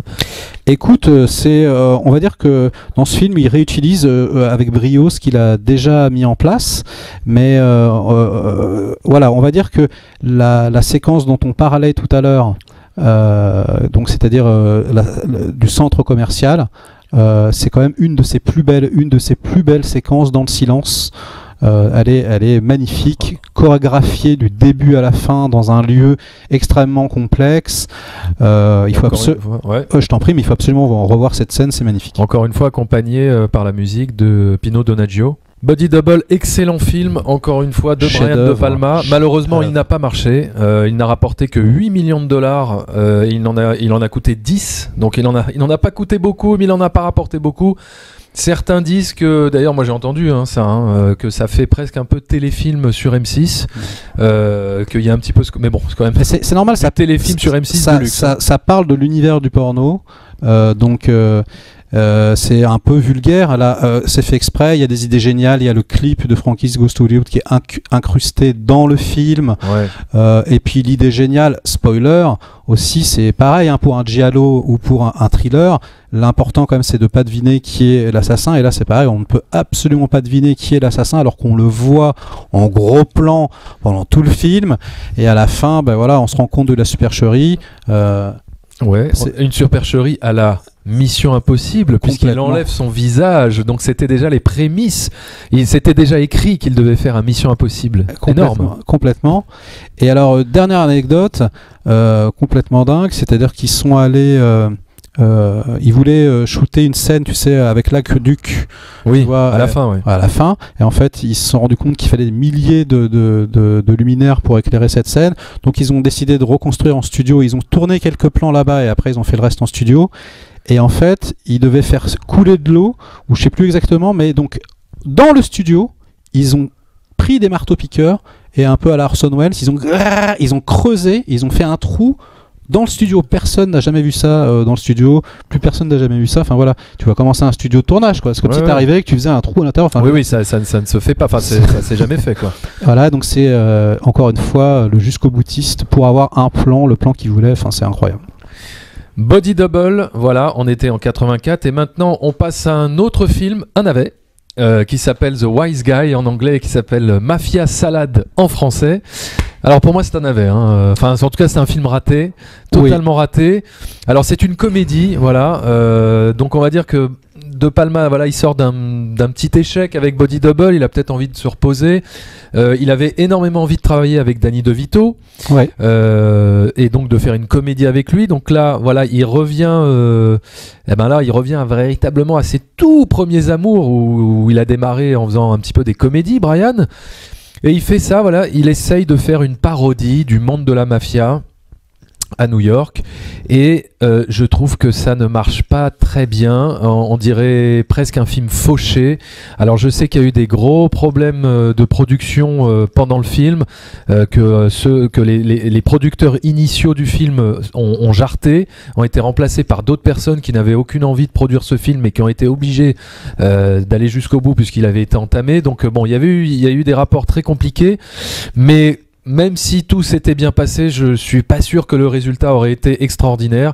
Je trouve que ça ne fonctionne pas. Et en règle générale, j'ai l'impression que Brian De Palma, avec la comédie, enfin en tout cas pour moi, ça ne marche pas tellement. Je trouve pas que ça soit, je trouve pas qu'il soit très doué pour faire de la comédie, qu'il mette quelques touches d'humour par-ci par-là dans des films dramatiques, dans des films tragiques, dans tout ce que tu veux, il y a aucun problème. Mais de là à faire des comédies, ça fonctionne d'ailleurs tout le temps. Mais quand il fait une comédie à proprement parler, le genre de la comédie, ça fonctionne pas. Là où par exemple Martin Scorsese, son pote Scorsese, est capable de faire un film qui est presque entièrement une comédie. Je pense à La Valse des Pantins par exemple, même si ce n'est pas qu'une comédie, je sais. C'est quand même très dur. Non, c'est très dur, mais il y a quand même il y a énormément de scènes drôles. Je pense à After Hours également avec Griffin Dunne qui est à mourir de rire, ou même plus récemment avec Le Loup de Wall Street. Mais là, je trouve que ça fonctionne pas et je t'avouerai que je me suis terriblement ennuyé. Je l'ai vu récemment en préparant cette émission. Mais voilà, j'ai pas grand chose à dire sur ce film. C'est un film de façon qui est même pas sorti en France, d'ailleurs. Non. Il n'est même pas sorti au cinéma en France tellement les distributeurs n'y croyaient pas trop. Brian De Palma, il essaye, son but dans les années 80, c'est de travailler pour les grands studios hollywoodiens. Il veut y arriver. Donc je pense qu'il fait ça aussi parce qu'il se dit, mon film d'avant c'était pas un succès, je vais essayer de faire une comédie, on va voir. Donc Warner lui propose ça, il s'engouffre dedans. Et puis, il maîtrise pas le sujet.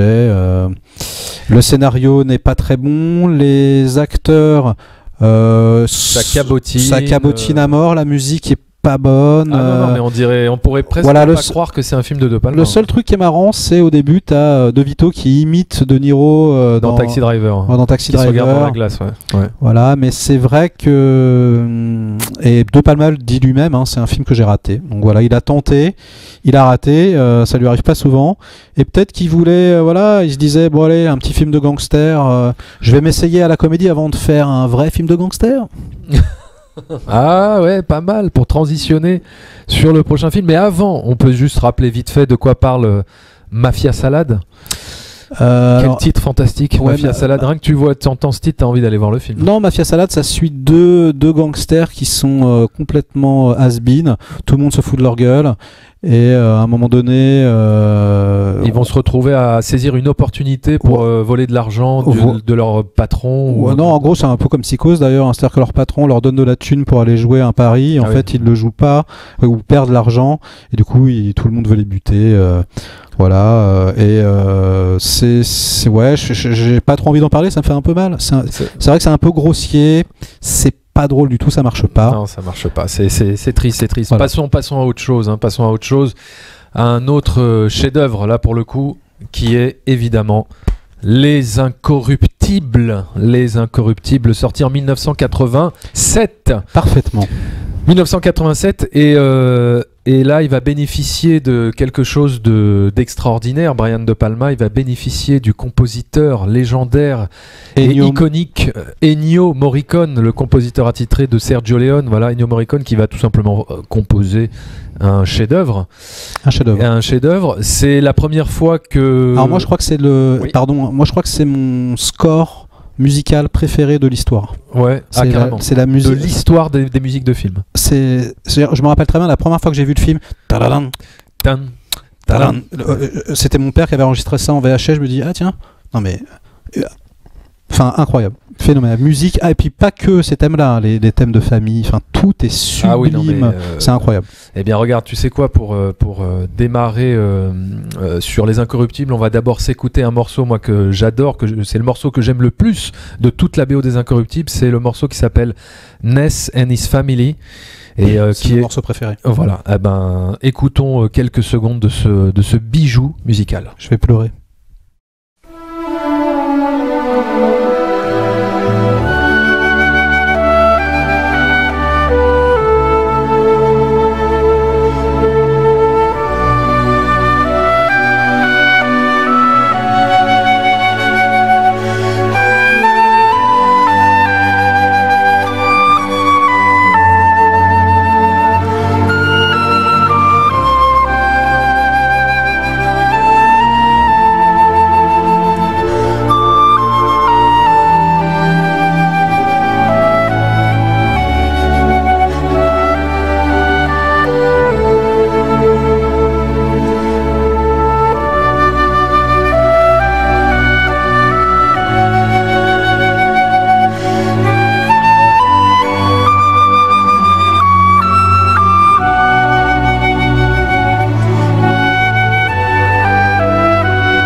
Pour écouter cette musique pendant des heures. Ouais, c'est ce que je fais d'ailleurs.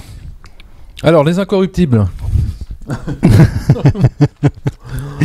Les Incorruptibles, c'est un scénario de David Mamet, oui, qui est un excellent scénariste. Oui, il a fait quoi par exemple? Il a fait un excellent film qui s'appelle Glengarry Glen Ross. Ah, je ne l'ai pas vu, avec Pacino, n'est-ce pas? Avec Al Pacino, avec un casting de ouf, Alec Baldwin, Kevin Spacey et Jack Lemmon. Un excellent film que je recommande à tout le monde de regarder, qui est pas très connu, c'est vrai, mais qui est un petit bijou. Donc il bénéficie donc on a dit David Mamet au scénario, Ennio Morricone à la musique, d'un casting 4 étoiles, puisqu'on retrouve Kevin Costner, Andy Garcia, Sean Connery et Robert De Niro qui joue Al Capone. C'est la première fois que Brian De Palma retrouve Robert De Niro après, après 20 ans, quoi, puisqu'il avait plus tourné avec lui passé le début des années 70. Et donc Robert De Niro qui, d'après Brian De Palma, ne connaissait pas son texte. Ah!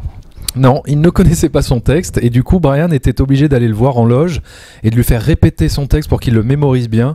Mais voilà, on ne sait pas trop pourquoi, mais en tout cas il ne connaissait pas bien son texte.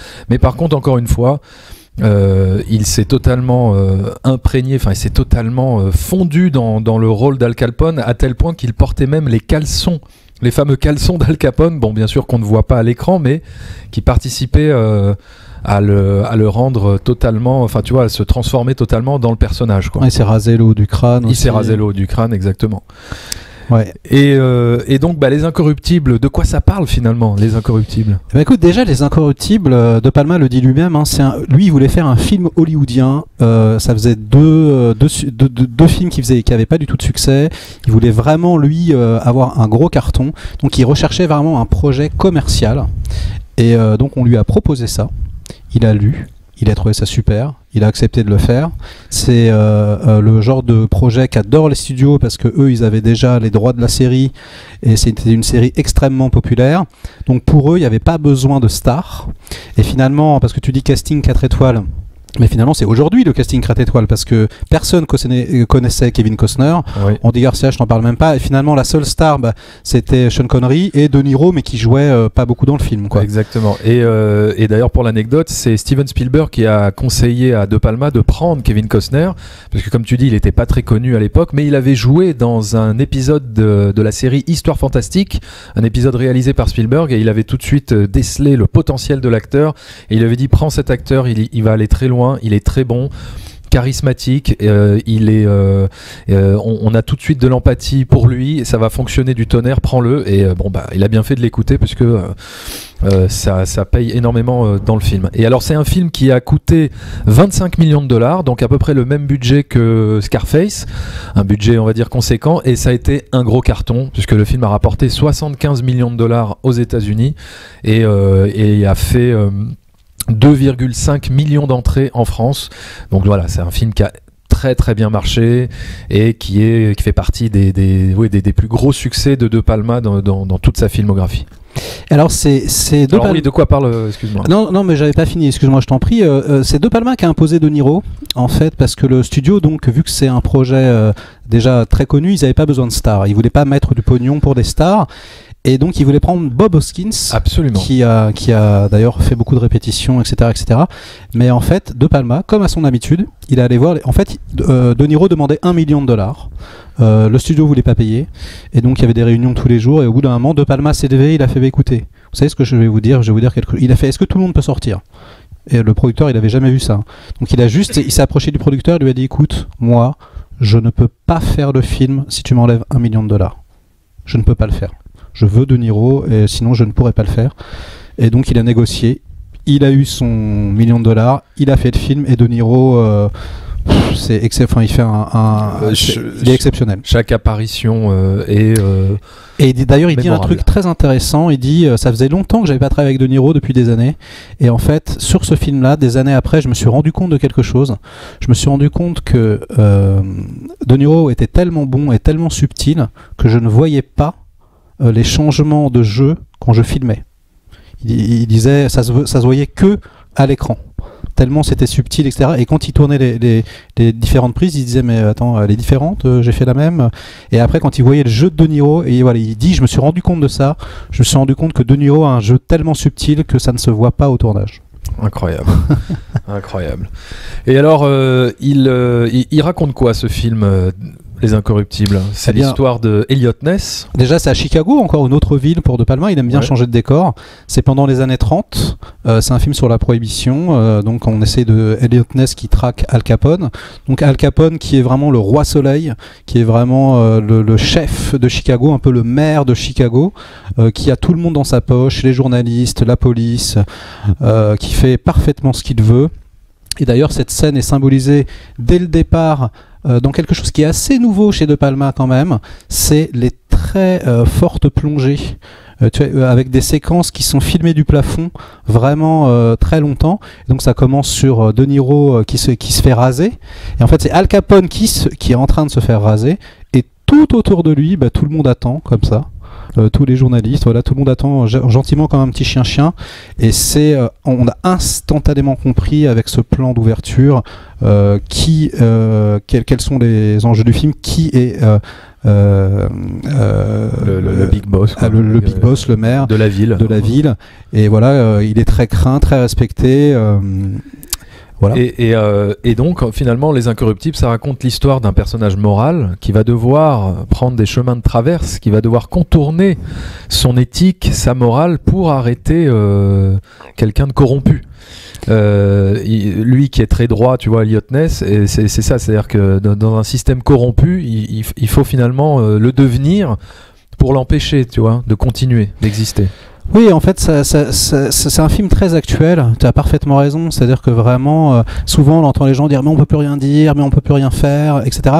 Et ce film-là, il envoie aux générations actuelles un message. C'est-à-dire qu'à un moment donné, il te dit si, les gens bons existent, ils peuvent s'associer, ils peuvent faire quelque chose. Et parfois, le triomphe du mal dépend de l'inaction des hommes de bien. Tu vois, ce film résume vraiment cette idée. C'est un film très, très classique, les gentils contre les méchants, très John Ford, hein, c'est De Palma qui le dit lui-même. Et voilà. Notamment dans cette scène qui se passe à la frontière canadienne, avec la charge de chevaux. Encore un pont. Oui, et la charge de chevaux, voilà, qui fait très John Ford. Et il y a cette fameuse scène, on ne peut pas faire l'impasse dessus, il y a cette fameuse scène des escaliers qui est...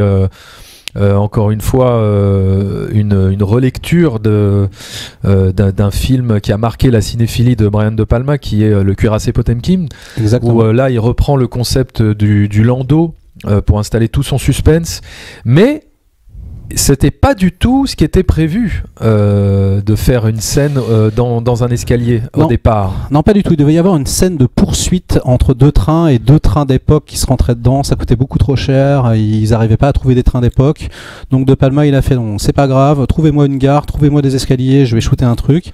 Il a décidé de shooter ça. C'est ce que je disais dans la première émission. C'est-à-dire que là, c'est donc une scène qui s'inspire d'Einstein, mais qui est en fait filmé comme Hitchcock, enfin un peu, enfin tu vois ce que je veux dire, et d'ailleurs c'est pas vrai complètement ce que je dis, mais c'est pour faire comprendre l'idée.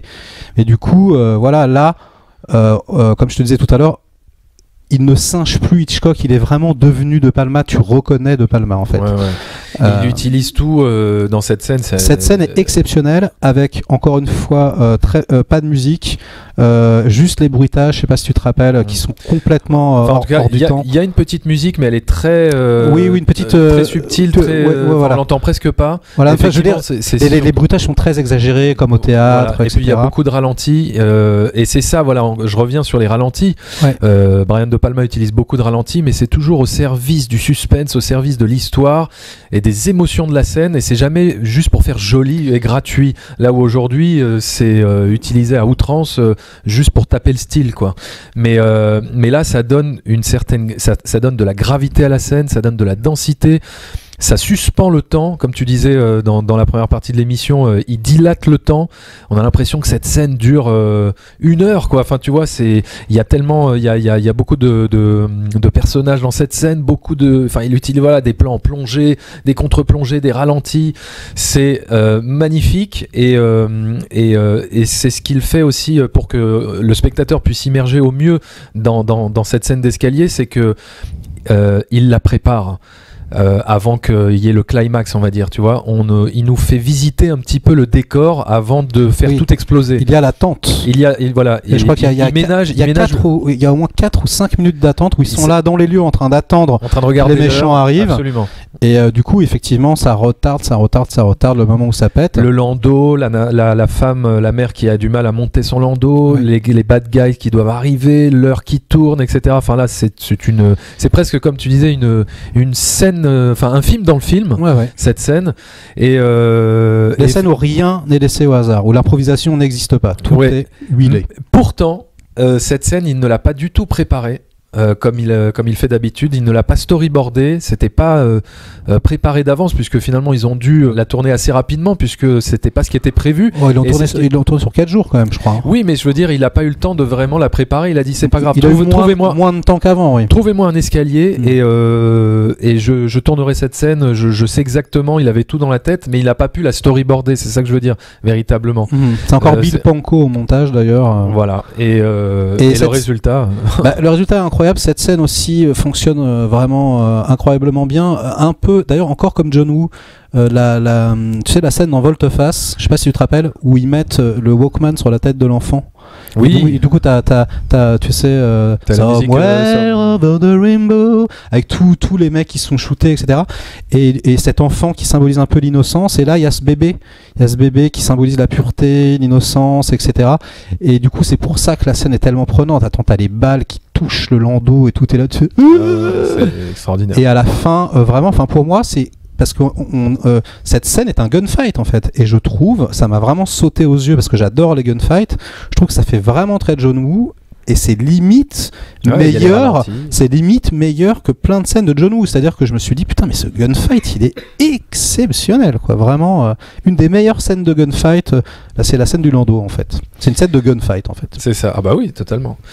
Alors, il y a aussi une autre scène de gunfight, ou on va dire plutôt de fusillade, qui a posé énormément de problèmes. C'est la scène où Sean Connery non, ne me parle pas de cette scène. Ah bah pourquoi ? Traumatisme. Traumatisme. Oh là.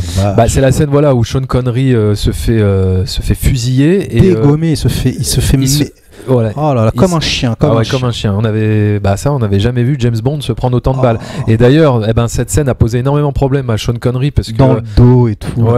Il y avait énormément d'impact de balles et Sean Connery n'a pas tellement supporté tourner cette scène. C'était assez difficile. Et il a même été blessé à l'œil ou un truc comme ça. Il a pris de la poussière dans l'œil. Il a dû aller à l'hosto et tout ça. Et Brian De Palma est allé le voir. Il lui a dit bon c'est bien, on a fait une prise, mais tu sais, va falloir en faire une deuxième. Hein. Et là il lui a dit non, hors de question. Et il lui a fait comprendre non, Sean Connery, attends, t'es tout Sean Connery que tu es, il va falloir que tu fasses une deuxième prise. Il l'a supplié. Il l'a supplié. Il lui a dit mais je comprends pas. T'as joué je ne sais pas combien de fois James Bond, tu t'es jamais pris des balles Bah non. C'était la première fois. James Bond, il donne, c'est lui qui tire, il se prend pas de balle. Là, il s'est charcuté. Et d'ailleurs, cette scène est encore une fois, ça c'est presque un film dans le film puisque c'est établi comme un plan séquence. Dès le début de cette scène, on part de l'extérieur de la maison de l'appartement de Sean Connery depuis la rue, et la caméra va de plus en plus rentrer dans l'appartement. En caméra subjective et qui fait penser presque à encore une fois à de l'imagerie de films d'horreur. Ouais, comme tu disais, comme dans Halloween de Carpenter, on est vraiment dans le plan de vue subjectif du tueur qui s'approche comme ça de sa victime. Et je trouve ça génial. Mais voilà, je trouve ça génial en fait de mélanger des fois les genres. Dans un film et de pas se restreindre, tu vois, et de pas avoir peur de piocher un petit peu de films d'horreur par-ci, un petit peu de films de thriller, de policiers, de tout ça, de mélanger pour avoir un film cinématographiquement riche, j'ai envie de dire. Voilà, il y a un truc qui est intéressant aussi sur le film, c'est Stephen Broom qui dit ça, c'est le chef op, celui dont je te parlais tout à l'heure, pour qui il avait fait le casting. Et donc du coup, ils ont travaillé sur des espaces très grands, très épurés, par exemple parce qu'à l'époque il y avait moins de gens dans les rues. Donc parfois, quand il y a que 2 personnages dans des escaliers, en fait ils sont que 2. Et ils ont donné comme ça une idée d'immensité particulière au film. Et tu me racontais un truc sur les voitures aussi tout à l'heure. Oui, en fait il a voulu avec son chef déco reproduire un petit peu l'imagerie des années 30, symboliser tout ça avec la répétition de plusieurs voitures identiques, en fait la répétition d'objets identiques pour retranscrire le côté taylorisation des années 30 en fait. Bien sûr. Et c'est pour ça qu'on voit beaucoup de plans avec des voitures très similaires qui sont parquées dans les rues. Il y a vraiment une harmonie à ce niveau-là en termes de déco qui nous permet vraiment de nous immerger dans cet univers des années 30 en fait. Alors est-ce que tu savais qu'il y avait une autre fin ? Alors moi je trouve que c'est une des plus belles fins, une des plus belles répliques de fin, Les Incorruptibles, c'est incroyable. C'est-à-dire que pendant tout le film ils se sont battus pour empêcher l'alcool, c'était la prohibition. Voilà, ils se battent pour que personne ne fasse du commerce d'alcool. Ouais. Voilà, merci. Et puis voilà, puis t'as un journaliste qui s'approche d'Eliot Ness qui lui dit alors, on parle de la fin de la prohibition, monsieur Ness, qu'est-ce que vous allez faire? J'irai prendre un verre. Ah oui. Il répond ça, c'est exceptionnel. Et c'était pas la fin originale. La fin originale, c'était quoi? C'était le top shot qu'on voit au début sur De Niro qui est en train de se faire raser. Donc exactement la même chose avec tous les mecs autour de lui, sauf qu'il est en prison. Ah, pas mal, pas mal. Voilà, et je trouvais ça canon. Donc ils l'ont shooté. Ah, ils l'ont shooté. Et voilà, et ça marchait pas. De Palma dit ça marche pas, c'est pas une bonne idée. Ouais, ça finit peut-être pas le film sur un truc aussi fort, ouais, aussi. Ouais, je sais pas. Ouais, en tout cas, je trouvais intéressant de retrouver ces top shots. D'ailleurs, top shots. De répondre au début du film, quoi. Voilà, les top shots dont je te parlais, tu vois, il y a vraiment un truc caractéristique pour moi. Je sais pas si tu te rappelles la scène avec les petits. Les petites araignées mécaniques dans Minority Report. Oui, tu vois, en top shot, où ça fait vraiment De Palma à mort, le plan. On passe de chambre en chambre. Exactement. De Palma aussi, c'est lui qui dit ça. Il dit que De Niro, c'était vraiment le roi soleil, enfin Al Capone. Ouais. Et donc, du coup, il a poussé, c'était Louis XIV pour lui, il le dit. Hein, et donc, il a dessiné des soleils partout sur le sol, voilà, de son antre. De son antre. Voilà, donc c'est vraiment le roi soleil. Voilà, Les Incorruptibles, excellent film, un chef-d'œuvre, voilà, qui a fait. C'est peut-être son film le mieux monté. Hein, je sais pas ce que t'en penses. Le mieux monté, je saurais pas te dire lequel est le mieux monté, mais en tout cas, c'est un film parfait, j'ai envie de dire. Et donc on passe au dernier film de cette deuxième partie qui va clôturer les années 80. Tiens, je te laisse mettre le DVD. Excuse-moi. Un film qui s'appelle Casualties of War et en français c'est Outrage. Voilà, un film sur la guerre du Vietnam. Et donc là, Brian De Palma revient sur un sujet qu'il avait déjà exploré dans sa jeunesse à travers ses premiers films avec Robert De Niro, à savoir la guerre du Vietnam, dans le film Greetings. Ouais. Sauf que là, à l'époque, c'était une comédie. Là, c'est pas du tout une comédie. Là, on est dans un drame pur et dur. Ouais. Un film très difficile, un film très douloureux. Un film qui, malheureusement, ne va pas marcher. Un film qui aura coûté quand même 22,5 millions de dollars et qui en a rapporté 18 millions de dollars et qui a fait 340 000 entrées en France. Donc pas énorme. En même temps, c'est un film ultra difficile, je l'ai dit, anxiogène, puisque c'est l'histoire de soldats américains qui vont capturer une Vietnamienne, la violer et la tuer. Voilà, j'ai spoilé, je suis désolé, mais c'est le sujet du film. Et donc, au milieu de ces soldats, il y a Michael J. Fox, qui lui est le personnage moral du film et qui assiste bien malgré lui à cette horreur et qui va essayer de l'empêcher, mais sans succès. Et c'est un film... Je suis pas complètement d'accord avec ça. Ah, vas-y. Ah, mais pour moi, il essaye pas. Il fait rien. Pour moi, non, je sais. Encore une fois, il est impuissant, en fait. Il essaye de convaincre ses collègues de ne pas le faire, mais c'est vrai qu'il n'agit pas. Il est impuissant. Il n'agit pas. Il n'empêche pas les choses. Il n'empêche pas, oui. Et c'est d'ailleurs pour ça que ça le traumatise. Oui, c'est vrai. Parce qu'à un moment donné, il essaie de s'enfuir avec elle, et puis il s'arrête. Il dit, je peux pas faire ça, parce qu'il a peur qu'on le poursuive pour qu'il soit traité comme déserteur. Déserteur, ouais. T'as raison. Et donc c'est un vrai souci. Et encore une fois, c'est un film sur un personnage impuissant. D'ailleurs, et un truc qui m'est venu tout à l'heure en tête, mais je repense à De Niro dans Greetings, tu sais, qu'il y a la caméra, et ça m'avait frappé, mais tu sais, c'est une caméra sur un pied, et en fait, elle tombe, comme s'il bandait mou, tu sais, et puis à chaque fois qu'il regarde la nana, il redresse la caméra, ça fait un peu la bite qui bande, parce qu'il insiste vraiment dessus, et ça dure longtemps, et encore une fois, ce truc d'impuissance... Enfin voilà, et l'idée de génie pour moi de ce film Outrage, c'est Michael J. Fox. Parce que Michael J. Fox, c'était à l'époque, enfin voilà, tu voyais son visage, c'était Retour vers le futur, c'était vraiment des comédies, c'était le visage de l'innocence. Voilà, quelqu'un de éminemment sympathique.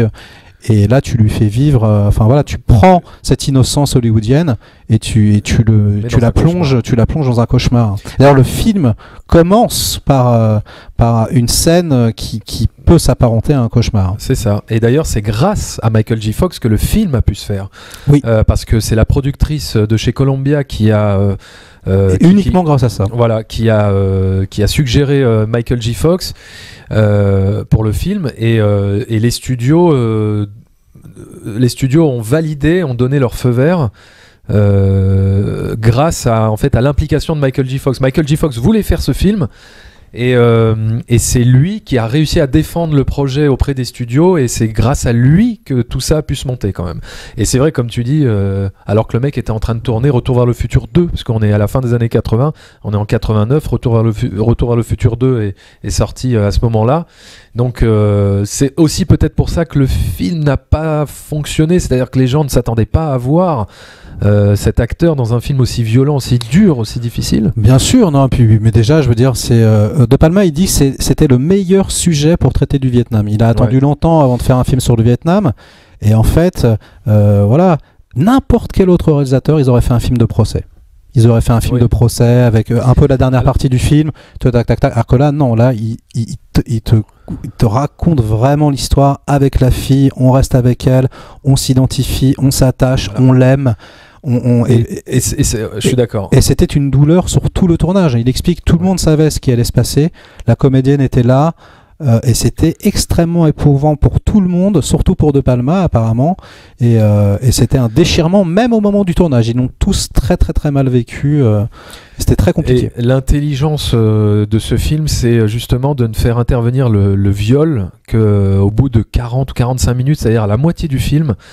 Là où peut-être d'autres films auraient commencé par le viol ou seraient arrivés très rapidement dans le vif du sujet, j'ai envie de dire, mais là juste l'intelligence c'est de retarder cet effet pour qu'on puisse rentrer totalement justement en empathie avec la victime, avec la fille, et ça rend la scène de viol encore plus déchirante, ça rend la réaction de Michael J. Fox encore plus déchirante, et tout ça est évidemment sublimé par la musique inoubliable d'Ennio Morricone, encore une fois, qui est juste un chef-d'œuvre absolu, une musique qu'on va s'écouter encore une fois quelques secondes parce que elle vaut le détour.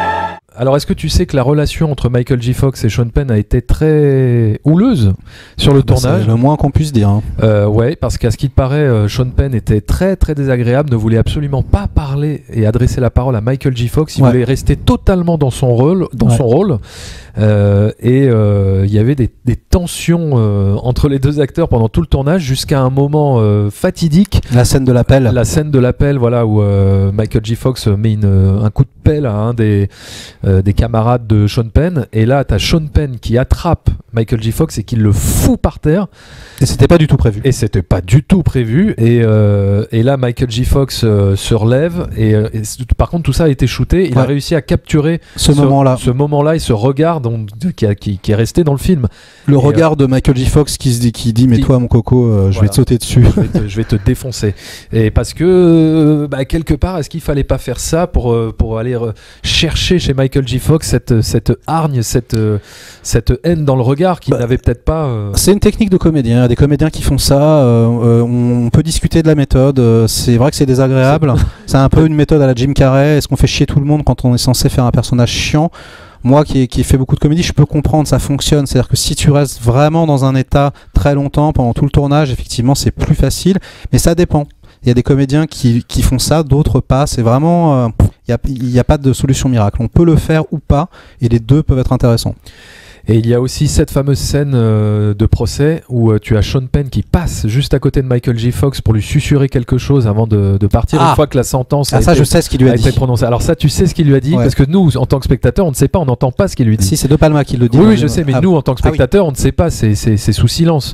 Il lui susurre quelque chose, on se doute que c'est quelque chose de désagréable, mais alors qu'est-ce qu'il lui a dit en vérité? Alors Sean Penn s'approche de l'oreille de Michael J. Fox et lui fait « acteur de télé ». Quel enfoiré ce Sean Penn. Je trouve ça hyper drôle. Ah oui, c'est drôle, oui, mais c'est-à-dire jusqu'au bout, quoi. Il faut savoir que le film en fait a été censuré, je savais pas. Ouais. Il y a une version longue d'ailleurs, c'est marqué là, une version longue qui est sortie qui donc en fait ce qu'ils ont coupé, c'est des scènes de procès à la fin où en fait on s'aperçoit que le gouvernement ne fait aucun cadeau à Michael J. Fox, lui met une pression, lui dit mais vous avez rien fait, mais vous étiez où, etc. Et donc on lui fait encore une fois de plus revivre son traumatisme, on le casse encore plus. Et ils ont voulu censurer ces scènes-là. Et De Palma ne comprend pas pourquoi. Et donc, ce que je t'avais dit, je savais pas si c'était un director's cut parce qu'il y a marqué que version longue. Mais en fait, donc il faut le savoir, la version longue d'Outrage, c'est bien le director's cut. C'est un film qui a profondément affecté Brian De Palma. Même encore aujourd'hui, si vous regardez sur YouTube, vous tapez Brian De Palma Masterclass. Donc qui est une masterclass qui est sortie il y a à peu près 2-3 ans.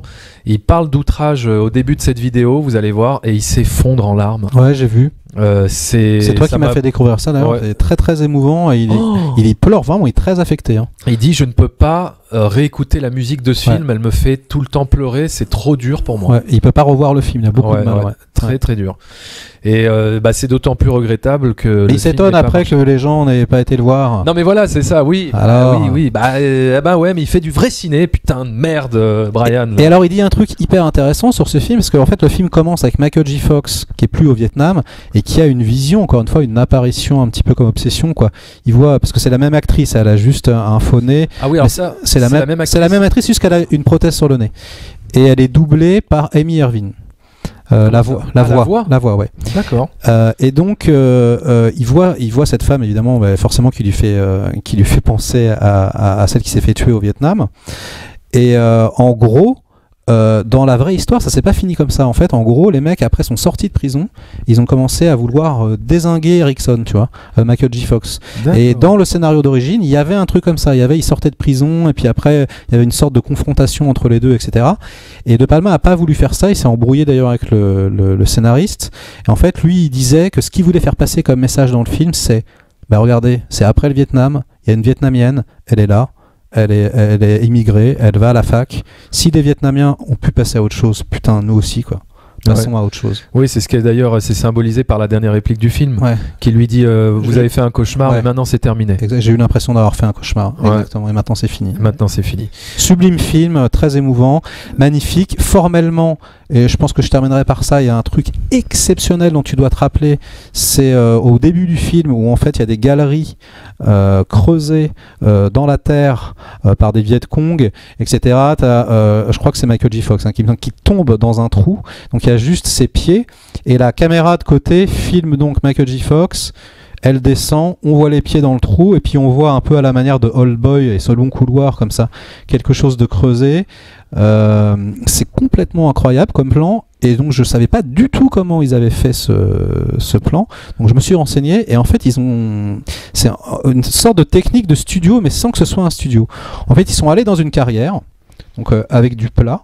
Et à partir d'un moment où il y a de la terre, il y a quelque chose avec beaucoup de terre. Tu vois ce que je veux dire, en hauteur. Et donc ils ont reconstruit la jungle. Ils ont mis des mois. Ils ont reconstruit la jungle, les animaux, les serpents, les machins. Et du coup, juste comme ça sur un côté. Donc on pouvait filmer des scènes à l'intérieur. Et ensuite, il y avait vraiment une galerie de creusés. C'est-à-dire qu'en fait, le plan que tu vois, c'est pas du tout deux plans. D'accord. C'est un seul plan. Tu vois, c'est un studio creusé dans. C'est un studio fait en extérieur. Ah voilà, un studio en extérieur. D'ailleurs, le film n'a pas été tourné au Vietnam, mais a été tourné en Thaïlande. Exactement. Pour information, voilà. Et l'autre partie à San Francisco. Et oui, comme tu disais, c'est un chef-d'œuvre. Voilà, si vous ne l'avez pas vu, Outrage, jetez-vous dessus. C'est un chef-d'œuvre.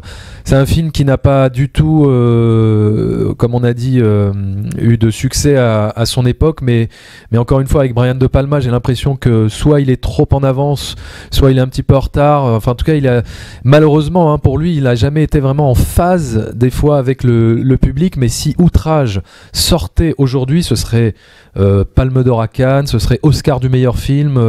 Il n'a même pas eu l'Oscar de la meilleure musique. C'est abusé. Ouais, non, mais je veux dire, c'est dingue. Il y aurait eu des nominations pour Sean Penn, pour Michael J. Fox. Et en plus, c'est un film qui parle d'une femme qui est abusée sexuellement par des soldats américains. Enfin, je veux dire, c'est totalement dans l'ère du temps d'aujourd'hui. Enfin, c'est un film qui, à mon avis, s'il sortait aujourd'hui, cartonnerait. Enfin, ce serait presque le film de l'année. C'est un film, en fait, je trouve, c'est lui qui dit ça. Il dit, le Vietnam, c'était une guerre sans barrière morale où tout était gris. Et il dit, tu savais pas du tout en fait qui étaient les méchants. Tout le monde était méchant en fait. Ouais. Et ce film-là te raconte ça aussi, quoi. C'est-à-dire la confusion. La confusion. Et c'est très, c'est pour ça que ça n'a pas marché, quoi. C'est-à-dire que même Platoon, à chaque fois, ça reste des héros. Là, là, c'est pas des héros, c'est des anti-héros, c'est des salauds.